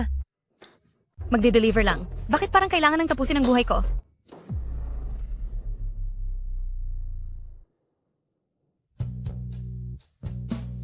Nandito na ako. Nakabalik ka na ba talaga? Pabigat ka pala. Pangalawang Panginoon, maayos ka na talaga. Dali, lumakad ka ng konti para makita ko. Ano ako? Unggoy. Mag-ayos ka na agad? May pupuntahan tayo? Sige, tara na. Pangalawang Panginoon, bakit mo ako dinala rito? Para bawiin ang mga bagay na para talaga sa'yo. Talaga po? Oo. Tara. Sabi mo noong nasa ibang bansa ako para magtrabaho. Tara na. Sinasabi mo ba na noong nasa ibang bansa ako para magtrabaho, ay kinuha si Wenwan, ang isang lalaking nasa mahigit 50 taong gulang? Oo naman. Ang babaeng iyan, kung sino-sinong mga masasamang tao ang nakikilala sa labas. Sa tingin ko nga, nagpapagawa na siya sa isang matandang lalaki. Noon ko pa alam na wala siyang hiya. Dapat natin siyang mahanap. Para saan pa? Aksaya lang iyan sa pagkain. Wala akong panahon para asikasuhin pa iyan. Ay, wala ka talagang alam. Nakasulat sa titulo ng lupa ang pangalan niya. Kaya dapat natin gumawa ng paraan para makuha yon. Aba, kumpleto ang lahat dito ngayon ha? Bakit ka bumalik? Bahay ko ito, kaya bakit hindi ako pwedeng bumalik? Hindi ba't may nag-aalaga na sa iyong matandang lalaki? Bakit? Nagsawa na ba siya sa iyo? Kaya pinabalik ka na? Parehong-pareho kayo ng ugali ng nanay mo. Parehong walang hiya. Panzu, sampalin mo siya. Masusunod po. Ikaw. Wenwan, bakit ka nagdala ng lalaki rito para saktan ako? Wenwan, sumusobra ka na. Hinayaan ko na ang pakikipaglandian mo sa kung sino-sinong lalaki, pero ang saktan pa ang tita mo? Wenwan, anong ginagawa mo? Hinahayaan mo lang silang apihin ng nanay ko. Hahayaan mo lang silang apihin ng nanay ko. Huwag mong kakalimutan. Pamilya namin ang kumupkop sa iyo noon. Sigurado ka bang kinupkop niyo ako? Nakatira kayo sa villa na nakapangalan sa akin? Ginagastos niyo ang pera mula sa danyos ng papa ko? Tagapangalaga ko lang kayo sa pangalan, pero ang totoo, kahit panggastos at tuition ko ay ayaw niyong ibigay. Wenfei, paano mo nagagawang sabihin ang mga bagay na iyan? Wenwan, anong kalokohan na sinasabi mo? Kalokohan? Kapag hindi nasunod ang gusto niyo, sinasaktan niyo ako at pinarurusahan. Uncle, sinubukan niyo pa nga akong ibenta sa isang 50 taong gulang na matanda? Iyan ang mga pinaggagawa niyo. Tumahimik ka, Wenwan. Anong pinagsasabi mo? Iginagalang mo pa ba ako bilang uncle mo? Ha? Magkapamilya pa rin tayo. Ako at ang tiyahin mo. Ang nagpalibing sa mga magulang mo. Gusto mo ba magrebelde? Pamilya? Ang utang na loob ko sa paglibing sa mga magulang ko, binayaran ko na iyon sa loob ng 8 taon. Ngayong araw, nandito ako para bawiin ang sa akin. Mula ngayon, wala na tayong utang sa isa't isa. Kapag hindi ka pumayag, Anong gagawin mo? Ano nga ulit ang sabi ni Pangalawang Panginoon tungkol doon? Pangalawang Panginoon? Paano nga ba ulit sinabi ang linyang iyon? Hayaan mong maranasan nila ang mawalan ng dangal at masira ang pangalan. Ginoong Wen, sa paggawa ng mga peking record at pagtakas sa pagbabayad ng buwis. Ilang taon ka kayang makukulong niyan?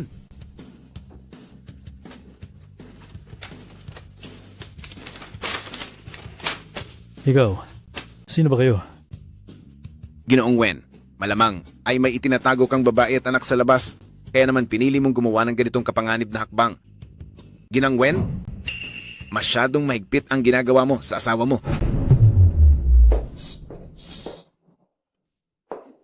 Pa, When Andrew, walang hiya ka? Nagawa mo pang maghanap ng ibang babae nang hindi ko alam. Makinig ka muna sa paliwanag ko. Sa babaeng iyon, laro-laro lang ang lahat. Aksidente lang ang pagkakaroon ng anak na iyon. May ganoon pala kagandang balita?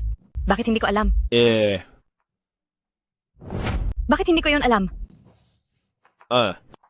Si Panzo ang gumawa niyan. Ako, hindi ko rin alam. Grabe ka. Nako. Tapos na ba itong pagwawala mo? Sige na, pumunta ako rito. Hindi para panoorin kayong magdrama. Tungkol sa pamilya nyo, isa lang ang layunin ko rito. Ibalik ang mga pagmamayari ni Wenwan. Kung hindi, may ilalabas pa akong mas matinding impormasyon. Ikaw. Sino ka ba? Sino ka ba talaga? Hindi mo man lang makilala ang second master Xiao ng pamilyang Xiao. Napakabulag mo talaga.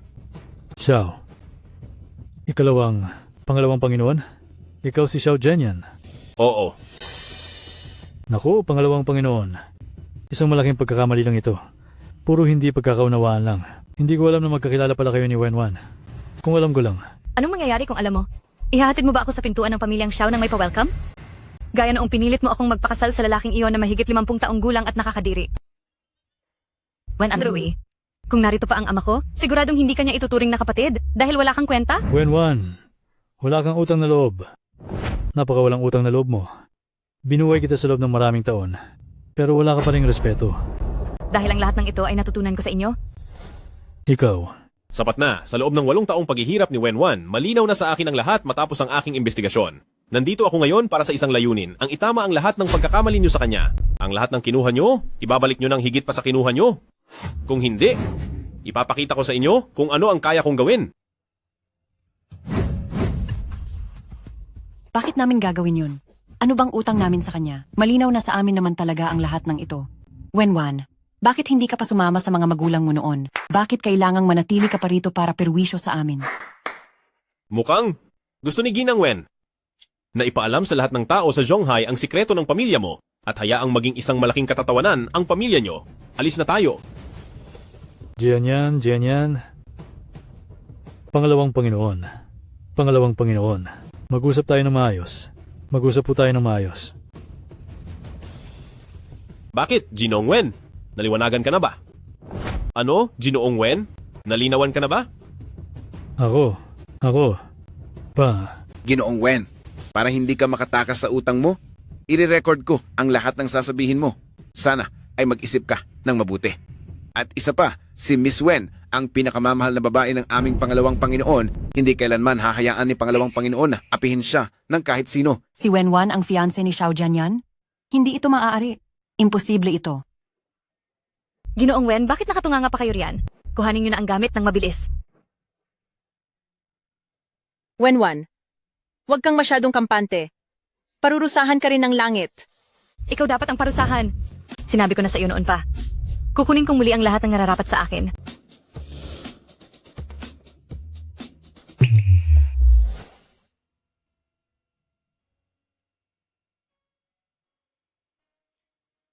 Gusto ko munang lumabas para makalanghap ng hangin. Sige. Wen Andrew. Mula sa araw na ito, tayong dalawa ay wala ng ugnayan? Hindi na tayo muling magkikita pa. Sa pagitan nating dalawa, wala na tayong ugnayan? Hindi na tayo muling magkikita.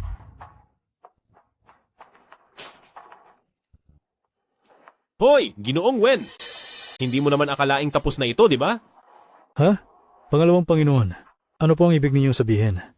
Bakit parang hindi ko po maintindihan? May 2 milyong dolyar na kabayaran at idagdag pa ang 8 taong upa sa villa na ito. Siyempre, iyong mga naging gastusin ni Wenwan sa buhay, ibinalanse ko na at ibinawas na sa utang nyo. Panzu, kwentahin mo kung magkano lahat. Ha? Pangalawang Panginoon, tingnan niyo po. Ang kabuuan ay 4,385,876 at 76 na dolyar po. Alas 3:30 na ngayon. Bago mag-alas 4, dapat makita ko na ang bayad nyo. Kung hindi, ikukulong ko kayo sa madilim na silid at ipararanas ko sa inyo kung gaano kahirap ang makulong doon. Opo, pangalawang Panginoon. Pangalawang Panginoon.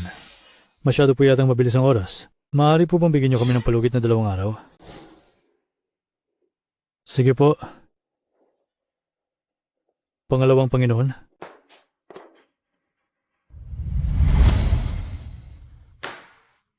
Ano? Ano?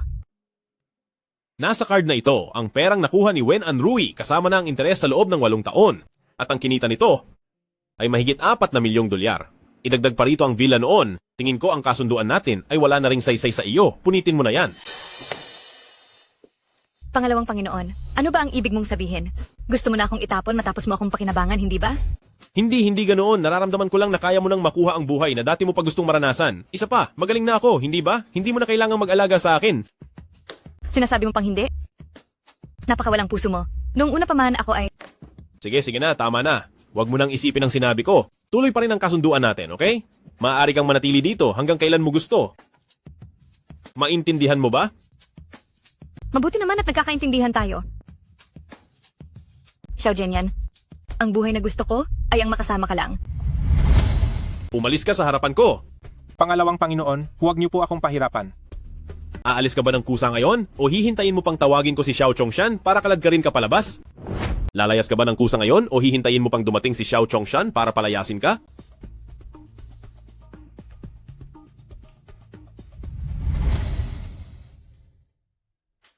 Nandito na pala. Aba, mukhang chill ka pa kahit na naka-house arrest ka na? Walang ibang tao rito, kaya huwag ka nang umarte. Hindi naman masama ang magpahinga sa lugar na ito. Samantala, gumaling na ang iyong binti. At ang gwapo mo pa rin gaya ng dati, ang sikat na si Second Master Xiao sa buong Zhonghai ay nagbabalik na. Lahat ng ito ay dahil kay Wenwan. Mahusay ang napili kong mapapangasawa mo, hindi ba? Tungkol sa amin ni Wenwan, huwag mo na kaming pakialaman. Luko-lukong bata ka, nag-aalala lang naman ako sa iyo. Mabait na babae si Wenwan, kaya dapat mo siyang pahalagahan. May utang na loob ako sa tatay niya noon, at kung mabibigyan siya ng maayos na buhay, magiging maayos na rin ang usapan kay Wen Ancheng. Sige po. Napaalis na ni Xiao Chongshan si Uncle Hai? Kaya mas mabuti pang isipin mo ang magiging kita ng Xiao Group sa huling bahagi ng taon. Mag-alala ka na lang sa trabaho ng Xiao Group para sa ikalawang bahagi ng taon. Dahil hindi ko lilinisin ang anumang kalokohang ginawa ni Xiao Chongshan. Huwag kang mag-alala, kahit pamalugi ang pamilya Xiao, hinding-hindi mababawasan ang parte mo. Hindi naman ako ang panganay at wala akong pakialam sa perang yon. Alam ko, mag-isa mong itinayo ang J Group, kaya baliwala lang sa iyo ang sa Xiao Group na barya-barya lang para sa iyo. Para naman sa akin, patawarin mo na ang kuya mo, pwede ba? Kapag nagkamali ang isang tao, dapat niyang harapin ang mga responsibilidad niya. Wala akong pinupuntiriyang kahit sino. Pero anuman ang ginawa nila sa akin, ibabalik ko iyon sa kanila ng 100 beses. Diyan yan. Sige na, aalis na ako. Ay, bibisita kami ni Wenwan sa iyo sa Makalawa. Pangalawang Panginoon, kumusta na po ang lagay ng matandang sir? Ayos lang ang kalagayan niya. May balita ba tungkol kay Xiao Chongshan? Si Xiao Chongshan, sa mga panahong ito, ay nakiusap sa malalaking shareholders ng kumpanya at binili ang lahat ng mga shares nila. Ngayon sa kumpanya. Bukod sa inyo at sa matanda, siya na ang maituturing na pinakamalaking shareholder. Dito mga nakaraang araw ay balak pa niyang magpatawag ng board meeting para patalsikin ang matanda bilang chairman ng board. Pero may isa pa po kasing problema. Sabihin mo na ang gusto mong sabihin. Si Jiao Su po ay nakipag-ugnayan noon kay Hari ng Lason sa Dark Web. At nitong mga nakaraang panahon, palagi siyang nagpapadala ng sabaw at pagkain sa matanda. Nagsususpisya po ako na may masama siyang balak. Sadyang sinusubukan nila ang pasensya ko. I-drive mo na ang sasakyan. Pa, ito pong dinala kong ginseng soup para sa inyo ngayon ay para lumakas ang inyong katawan.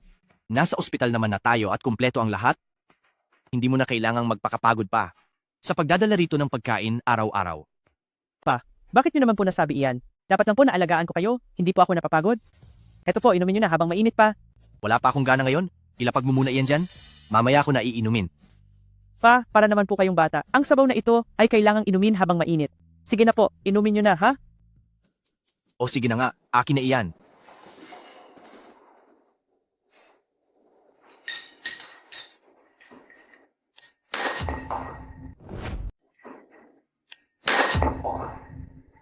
Tay, okay lang po ba kayo? Hindi po ba kayo napasok? Matanda na ako. At wala nang silbi. Bumalik ka na muna. Gusto ko nang magpahinga. Sige po, magpahinga na po kayo. Kayo riyan, linisin niyo ng maigi ang sahig. Siguraduhin niyong malinis yan. Sa inyong lahat na nandito, mga matagal na kayong kasama ng tatay ko sa pakikipaglaban. Saksi kayo kung paano ang Xiao Group, sa ilalim ng pamumuno ng tatay ko, ay narating ang kinalalagyan nito ngayon. Kaya lang, sadyang lumilipas ang panahon. Ang pangangatawan ng tatay ko ay unti-unti nang humihina. Hindi na niya kayang magpatuloy sa trabaho. Bukod pa doon, ang Xiao Group ay nagsisimula na ring bumagsak ang takbo. Ang Xiao Group ay hindi lang para sa amin na pamilyang Xiao, kundi bunga rin ito ng pinaghirapan ninyong lahat.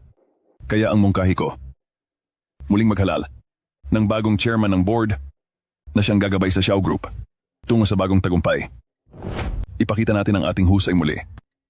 Sang-ayon ako. Si Batang Master Xiao ang panganay na anak ng matanda at matagal na ring nagtatrabaho sa Xiao family. Marami na siyang karanasan. Inirerekomenda ko siya bilang bagong board chairman. Si Zongshan, bata pa lang, ay pinapanood ko na ang kanyang paglaki, may kakayahan at mapagmahal at mabait na tao. Para sa akin, ang posisyon ng board chairman ay walang iba kundi para sa kanya. Tama po. Salamat sa tiwalang ibinigay ninyo. Kaya simulan na natin ang halalan muli. Ang mga sang-ayon na ako ang maging Xiao Group Board Chairman. Mangyaring itaas ang inyong mga kamay. Hindi na po ako magpapakumbaba. Simula sa oras na ito, ako na si Xiao Chongshan, ang manunungkulan sa Xiao Group bilang Board Chairman. Hindi ako pumapayag. Hindi ako sang-ayon. Xiao Jian yan. Haha, isa ka lang lumpong anak sa labas.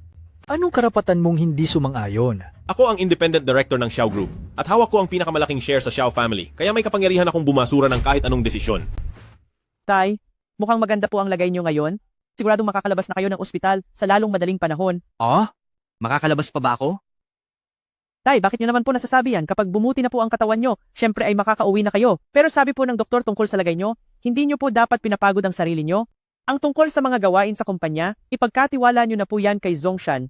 Masyado na siyang bugbog sa trabaho nitong mga nakaraang araw, pero ang mga tao po sa kumpanya, sinasabi pa rin wala siyang karapatang magmana at hindi talaga sila sumusunod sa kanya.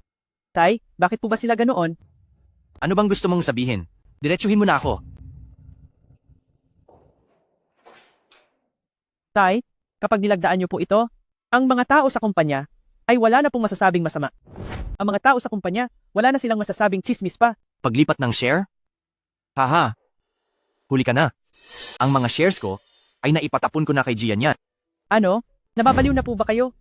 Si Jian yan ay isa lamang anak sa labas na walang kinikilalang pangalan. Paano siya nagkaroon ng karapatang magmana nito?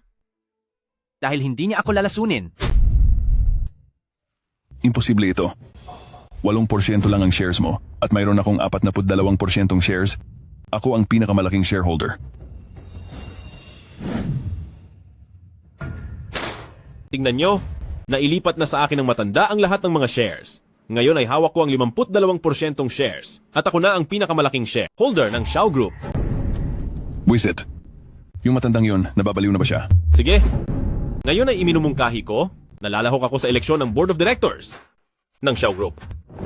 Nawawala na ba siya sa sarili? Ngayon, muling magsagawa ng eleksyon para sa tagapangulo ng Lupon. Ako na ang magkukusa at sasali ako sa eleksyon. Xiao Ji yan.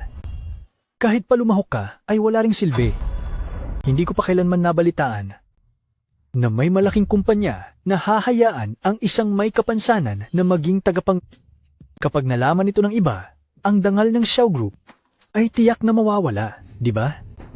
Jian yan, talagang nakataya rito ang reputasyon ng ating Xiao Group. Sa tingin ko, para sa posisyong ito, ang nakatatanda mong kapatid ang mas nararapat. Ikaw, umuwi ka na lang at magpagaling ng mabuti. May pakialam ba kayo sa dangal ng pamilyang Xiao?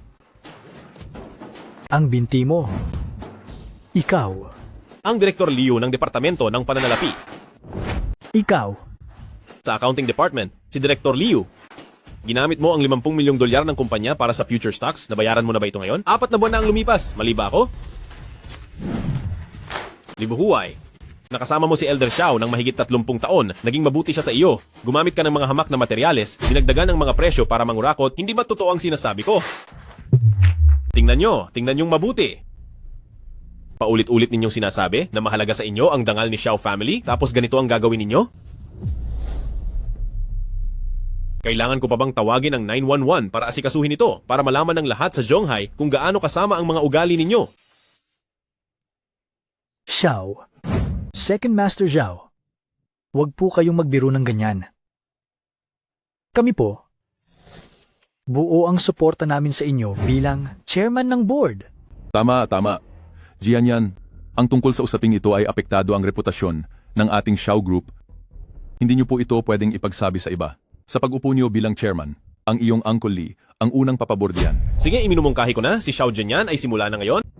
Sige, iminumungkahi ko. Mula sa oras na ito, si Xiao Jianyan ang manunungkulan bilang chairman ng Xiao Group. Sino ang sumasang-ayon at sino ang tumututol? Sang-ayon ako. Sang-ayon din ako. Hindi ako pumapayag. Walang bisa ang iyong pagtutol. Kayong dalawang mga board members, pakisama muna sa akin sa lounge para makapagpahinga. Mga balimbing kayo? Tinanggap niyo ang pera ko? Pero nagpadala kayo sa pananakot ng iba. Mga walang silbi. Kumpul-kumpul kayong mga walang silbi. Xiao Jianyan, huwag kang masyadong magalak. Kukuha ako ng abogado ngayon din. Iyang mga papeles ng pag-aari mo. Peke iyan. Lahat iyan ay peke. Hindi magagawa sa akin iyon ng matanda. Ako ang panganay na anak. Ako ang tanging karapat-dapat na kilalanin sa pamilya. Ikaw? Anak ka lang sa labas? Isa kang bastardo. Alam mo ba iyon? Ikaw ang tunay na hayop. Para lang makuha ang yaman ng pamilya, nagawa mong lasunin ang sarili mong ama. Ang lason sa iyong sariling ama.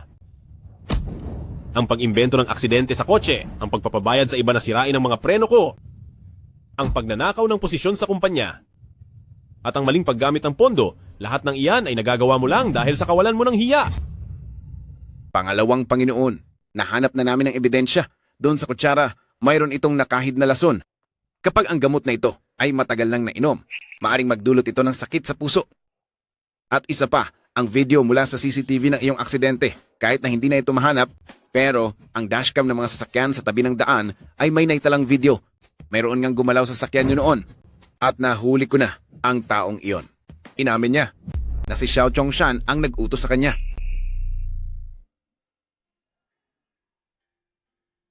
Ano po ang gagawin natin? Sinasabi ko sa iyo, walang makakatakas sa inyo ni Jiao Su. Ako mismo ang magpapakulong sa inyo.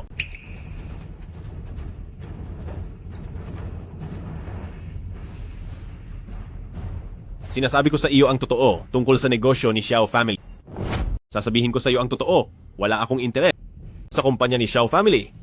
Sariling sikap lang ako sa lahat ng ginagawa ko. Eldest brother, ikaw ang nagkakamali.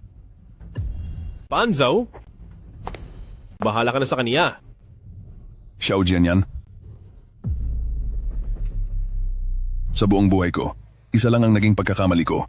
Noong dinala ka rito ni Lolo, dapat ay tinapos na kita noon pa. Wala nang pagkakataon. Sa susunod na lang.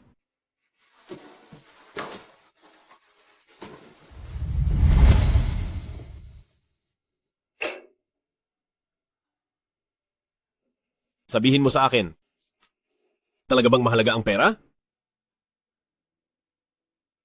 Para sa mga taong walang pera, siguro ay napakahalaga nito. Noong mga panahong iyon, nagbayad ang tito ko ng ilang 10,000 dolyar para sa etiquette classes ni Wenfei. Pero noong humihingi ako ng 1,500 dolyar para sa tuition ko, ayaw niya akong bigyan. Naisip ko tuloy noon, napakasarap sigurong maging mayaman. Kung mayaman lang ako, hindi ko na kailangang umasa sa tito ko. Hindi ko na kailangang pakisamahan ng aking tiyuhin o mag-alalang ikulong sa madilim na kwarto ng asawa niya. ang mga magagandang damit na mayroon si Wenfei ay maaari ko ring makuha. Pero may mga tao talaga na kahit gaano pa karami ang kanilang pera, ay hindi pa rin sila nakokontento. Lagi nilang gustong kunin ang lahat ng bagay na nakikita ng kanilang mga mata. Kasakiman yan, iyan ay bunga ng pagnanasa. Mali, dahil sila ay takot at may mababang tingin sa sarili. Nag-aalala sila na lahat ng mayroon sila ay biglang mawawala. Dahil dito, may mga taong nawawala sa kanilang katinuan, tinatalikuran ang sariling pamilya, at sa huli ay nagiging parang mababangis na hayop. May iisang pagkakamali lang ako sa buhay na ito, at yun ay noong dinala ka rito ng matanda.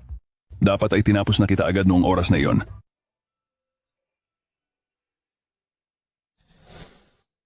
Pangalawang Panginoon, umiiyak ka ba? Hindi, napuwing lang ako. Wala, saang buhangin naman ito nang galing? Hindi maaari, mahal na hari. Hindi niyo po maaaring uminom mag-isa. Hindi po ito makabubuti sa inyong kalusugan. Ano ang pinagsasabi mo? Hayaan niyo po akong samahan kayong uminom. Ikaw? Kaya mo bang uminom? Bakit, minamaliit niyo ba ako? Sige.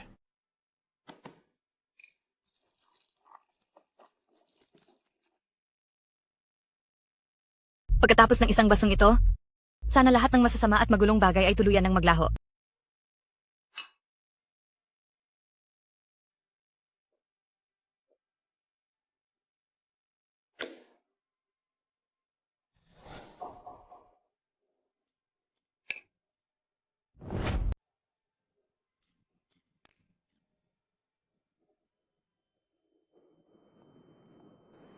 Pangalawang Panginoon. Anong klaseng alak ba ito? Whiskey! Hoy! Hoy! Hoy!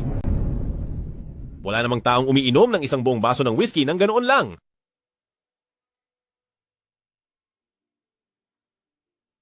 Gising ka na?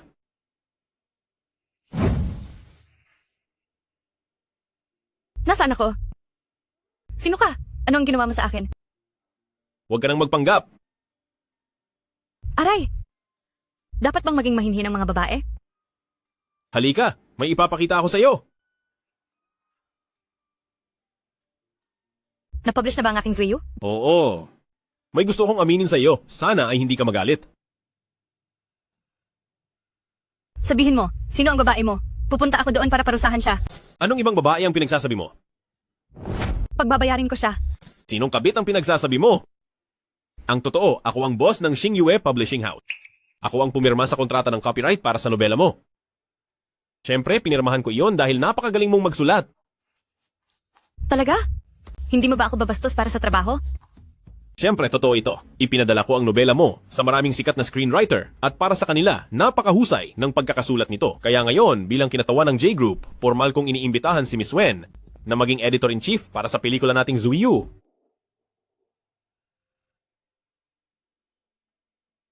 Kung ganoon, pag-usapan na natin ang bayad. Sige ba? Direktor Chen? Oh, President Xiao. Busy ka ba? May ipakikilala ko sa iyo. Siya ang may akda ng Zuiyu, si Binibining Wenwan, si Director Chen. Kumusta po, Director Chen? Ako po si Wenwan. Miss Wen, itong libro mong Zuiyu ay talagang napakahusay at napakaganda ng pagkakagawa ng script. Kampante ako na. Ang galing ng pagkakabago sa script. May tiwala ako na sa tulong mo, siguradong magagawa ko ang pelikulang ito na manalo sa mga pandaigdigang parangal. Ha ha ha. Director Chen, sobra naman po ang papuri nyo. Dapat pa po akong matuto sa inyo. Kung ganoon, President Xiao, Miss Wen, ikot muna kayo rito kahit saan nyo gusto. Kakausapin ko lang ang male lead tungkol sa kwento. Sige po. Paumanhin muna, paumanhin. Sige, maglibot-libot ka muna rito para masanay ka. Tawagan mo ako kapag may kailangan ka. Sige po. Sige na. Maglibot-libot lang muna ako rito. Ha ha ha.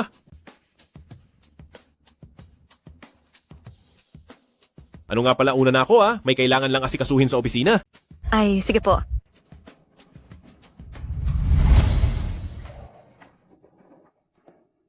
Pasensya na. Ikaw ba si Wenwan? Oh, ako nga si Wenwan. Kilala mo ako? Naaalala mo pa ba ang Baji? Baje? Ikaw ay si Li Zhenting. Matagal na tayong hindi nagkita.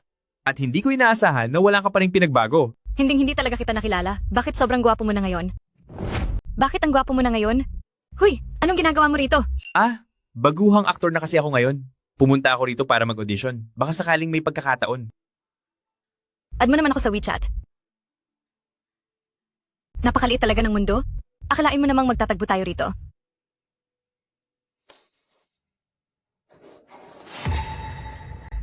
Sige po, Director Chen. Papunta na ako agad dyan.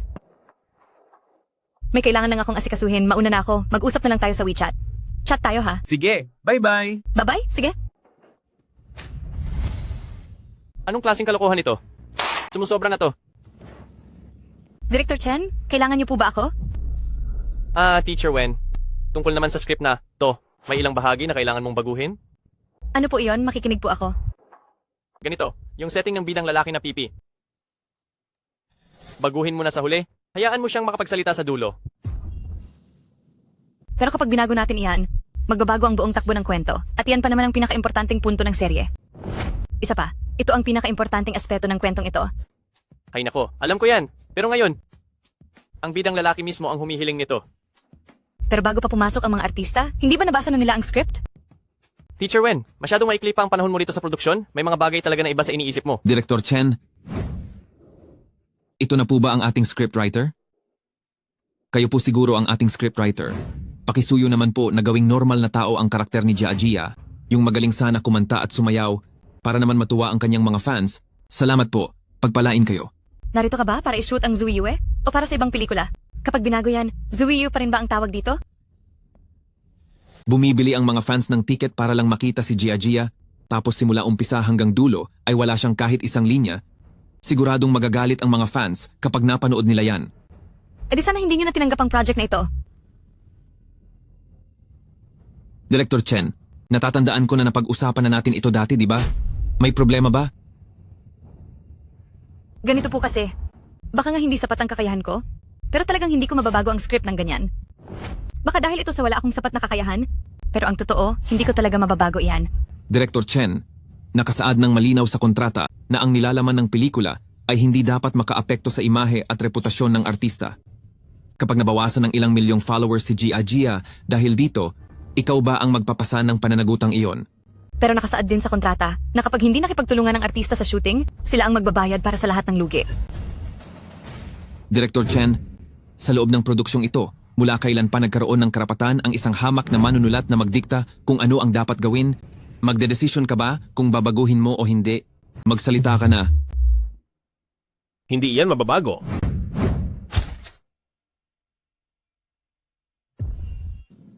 Pangalawang Panginoon? Paano naging bakit kahit sino na lang ngayon ay sumasabat na? Director Chen, may sinusunod pa bang patakaran dito sa set? Ay naku. Hindi pwedeng baguhin ang script, pero pwedeng palitan ng artista. Sino ka ba? Ang lakas mong magsabi na palitan. Si Jia ay artistang nakapirma sa ilalim ng Zhonghai Entertainment. 80% ng mga sikat na artista sa buong bansa ay sa kumpanya namin. Kakayanin mo bang kalabanin kami?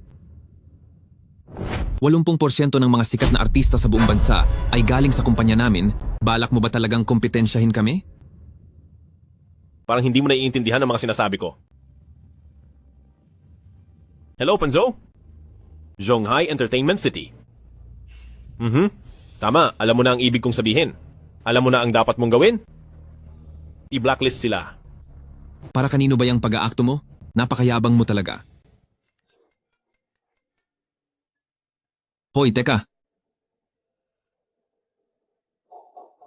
Ikaw ay... Wala ka ba talagang modo? Siya ang nasa likod ng ating investment group, si President Xiao, si Second Master Xiao. Xiao. Second Master Xiao? Umalis na kayo rito kasama ang Jia mo, layas. Opo, sir. Director Chen, siguradong mayroon lang itong malaking hindi pagkakaunawaan. President Xiao, huwag po kayong mag-alala. Kontento na po ako sa bersyong ito ng script. Gagawin ko po ang lahat ng aking makakaya. Gagawin ko ang lahat. Kung ganoon, ayos na yan. Ano sa tingin nyo? Pwede na ba tayong umalis? Direk, may gusto po akong irekomenda sa inyo. Sino yan? Sige po. Cut. Tama. Cut. Napaka-perpekto. Nakita niyo ba yon? Ito ang gusto kong lead actor. Napaka-perpekto. Dapat talaga ay siya na. Ang assistant director diyan. Badje, ang galing mo talagang umarte. Eksaktong gaya ng iniisip ko. Sa totoo lang, gusto ko talaga ang Zuiyu eh. Maraming beses ko na tong binasa, pero hindi ko inakalang ikaw pala ang nagsulat niyan. Tungkol doon. Pangalawang Panginoon, sasabihin ko sa'yo, kapitbahay ko siya noong bata pa ako. Nang umalis siya, doon ko lang siya ulit nakita. Ano sa tingin mo? Ang galing, di ba? Baji, ito nga pala si Pangalawang Panginoon.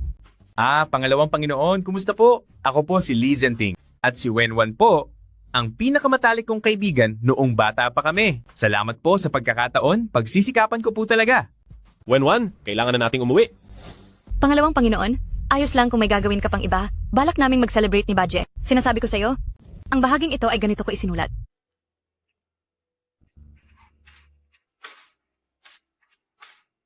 Sakto, may lalakarin din ako. Eksakto, may gagawin din ako. Director Chen, kulang ka ba sa pera? CEO, heto na po ang custard buns na hinihingi nyo. Bakit ang tagal mo? Inikot ko po ang buong lungsod. Bakit malamig na ang mga buns na ito? Napakalayo po kasi. Wala na po akong nagawa. Ikaw, anong? Alis na. Wenwan, may dala ako para sa'yo. Second Young Master, dumating po kayo? Hindi ko alam kung kumain ka na, pero binilhan kita ng custard buns. Ay, kakayanin ko pa rin kumain kahit busog na ako. Badje, tignan mo ito. Ito yung paborito nating custard buns noong bata pa tayo. Tikman mo na dali. Hay, halos wala nang natitira. Mauna na ako ha, may kailangan lang asikasuhin. Noong bata pa talaga tayo. Huwag mo na akong ihatid sa labas.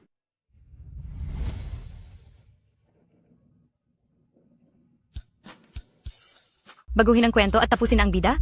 Bilisan mo at tawagin mo rito si Director Chen. Sige, babaguhin ko na lang. Dalian mo at tawagin mo si Director Chen dito. Babaguhin ko muna ito.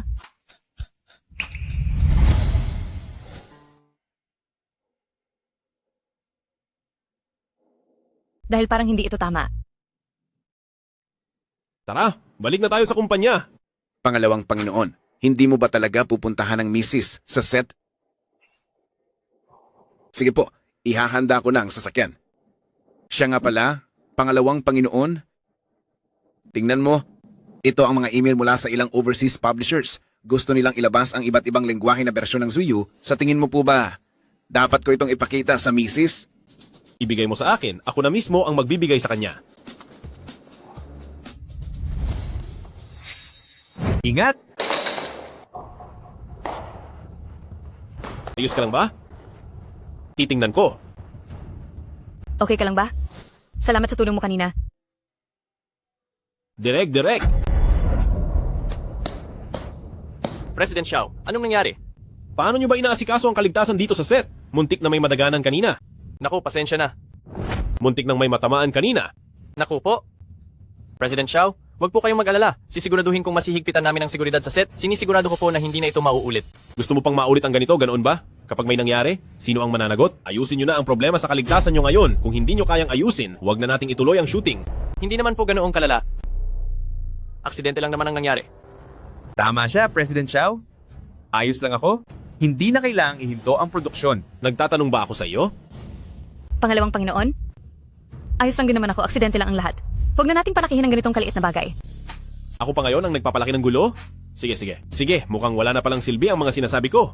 Fine, aalisin ko na ang puhunan ko. Ihinto nyo na lahat ito. Huwag po. Naku, President Xiao, hindi niyo po pwedeng alisin ang puhunan niyo. Kapag ginawa niyo iyon, hindi na aabot ang pelikula ko sa film festival sa katapusan ng taon. Kawawa naman po. Sa tingin mo ba may paki ako sa film festival? Walang kwenta iyang film festival, akala mo ba mahalaga sa akin iyan? Wenwan, sumama ka sa akin pa uwi. Menopausal ka ba? Napakaliit na bagay nito. Bakit kailangan ganyan katindi ang galit mo? Ayaw kong umuwi. Teka lang. Director Chen, kung magpapasya si President Xiao na bawiin ang puhunan, tingin ko, ay kaya kong gawa ng paraan ang problemang iyan. Kung balak bawiin ng President Xiao ang puhunan, sa tingin ko ay kaya kong solusyonan ang problemang iyan. Ikaw? Alam mo ba? kung magkano ang ininvest ng President Xiao sa palabas na ito? 500 milyong dolyar yon. Oo nga naman, Baji. Paano ka naman magkakaroon ng ganoon kalaking pera? Maaring, hindi pa ako formal na nagpapakilala sa inyong lahat. Ang tatay ko ay si Li Qidong at ang lolo ko ay si Li Jianhua. Si Li Jianhua? Ibig mo bang sabihin ay ang sikretong bilyonaryo na si Li Jianhua? Sino ba iyon? Sikat ba siya? Ang Lintian Holdings, na isa sa 3 pinakamalaking grupo sa mundo, ay itinatag mismo ni Li Jianhua. Dito sa ating bansang Daxia, halos kalahati ng mga bilihin ay may kinalaman sa Lintian. Pangalawang Panginoon, ibig sabihin ba niyon ay mas mayaman pa sila kaysa sa grupo nyo? Tungkol doon, Director Chen, kung sakaling kailanganin ng pelikula, sa tingin ko, ay kaya kong magdagdag ng 2 bilyong dolyar, barya lang naman yan para sa akin. Ayos ka Baje. Hindi ko akalaing ganyan kakayaman. Magaling ka palang maglihim. Sus, barya lang iyon. Ang galing mong magtago, ha? Hay, pandagdag lang yan sa baon. Ngayong may pera na tayo, pwede na nating simulan ang trabaho. Sa katapusan ng taon, itutuloy natin ang pagpasok sa film festival. Pangalawang Panginoon, kung may gagawin ka, mauna ka na. Hayaan nating si Baji ang mamuhunan ngayon para hindi masakit kahit malugi tayo. President Xiao, paano naman ako? Ang pera, paano na ang gagawin ko? Hindi ba may puhunan naman siya? Lumayas ka? Hala. President Xiao President Lee. Mr. Lee, may kinalaman ba kay Miss Wen ang pamumuhunan niyo sa Zuyue? Miss Wen, totoo po bang pumayag na kayong ikasal sa pamilya ni Pamilyang Lee para maging asawa ng isang bilyonaryo? Magkano po ang dote na ibinigay sa inyo ng Pamilyang Lee? Pwede po bang malaman? Wala po, wala. Huwag po kayong maniwala sa kung ano-anong naririnig o isinusulat. Ako at si Baji? Ako at si Li Zhenting, magkaibigan lang po kami na magkakilala simula pa noong bata. Hindi po ito kasing gulo ng iniisip nyo. Malinis po ang intensyon namin sa isa't isa, talaga. Ang totoo? Hindi ito kasing komplikado ng iniisip nyo. Totoong walang namamagitan sa aming dalawa. Ang totoo?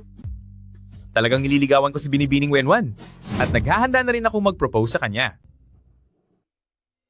Pangalawang Panginoon, hindi ka ba talaga pupunta sa press conference para sunduin si Young Madam? Magmaneho ka na lang ng maayos? Huwag mo akong hayaang mahuli sa flight ko. Pupunta pa ako sa ibang bansa para sa copyright negotiation. Huwag kayong mag-alala. Magtiwala po kayo sa pagmamaneho ko. Siguro, si Li Zhenting ang mas nararapat para sa iyo. Wenwan, ang muli nating pagkikita ay tadhana mula sa langit, kaya nagdesisyon ako na hindi na kita hahayaang lumayo pa.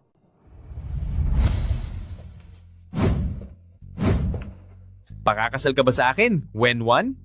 Ano bang ginagawa mo? Sinusubukan kitang tulungan para linisin ang pangalan mo. Nababaliw ka ba? Bakit ka nagpro-propose? Seryoso ako, Wenwan? Pasensya na, hindi ako pwedeng makipagkasal sa'yo. Engaged na ako at mahal na mahal ko siya.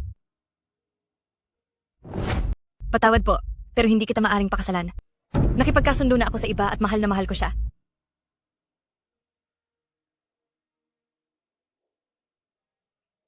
Li Zhenting, napakahusay mo. Mas kilala rin ang pamilya mo kaysa kay Pangalawang Panginoon. Mayroon kang mapagmahal na lolo at mga magulang. At marami ka pang magiging mga tagahanga sa hinaharap. Pero iba si Pangalawang Panginoon. Ako lang ang mayroon siya. At siya lang din ang mayroon ako. Kaya pasensya na talaga. Ang fiancé mo na si Pangalawang Panginoon ay si Xiao Jianyan? Paumanhin po, Baje. Sa buhay na ito, kay Pangalawang Panginoon lang ako mananatili. Hindi niya kayang wala ako. At hindi ko rin kayang wala siya. Sa hinaharap ay makakakilala ka pa ng marami pang mahuhusay na babae. Paalam na.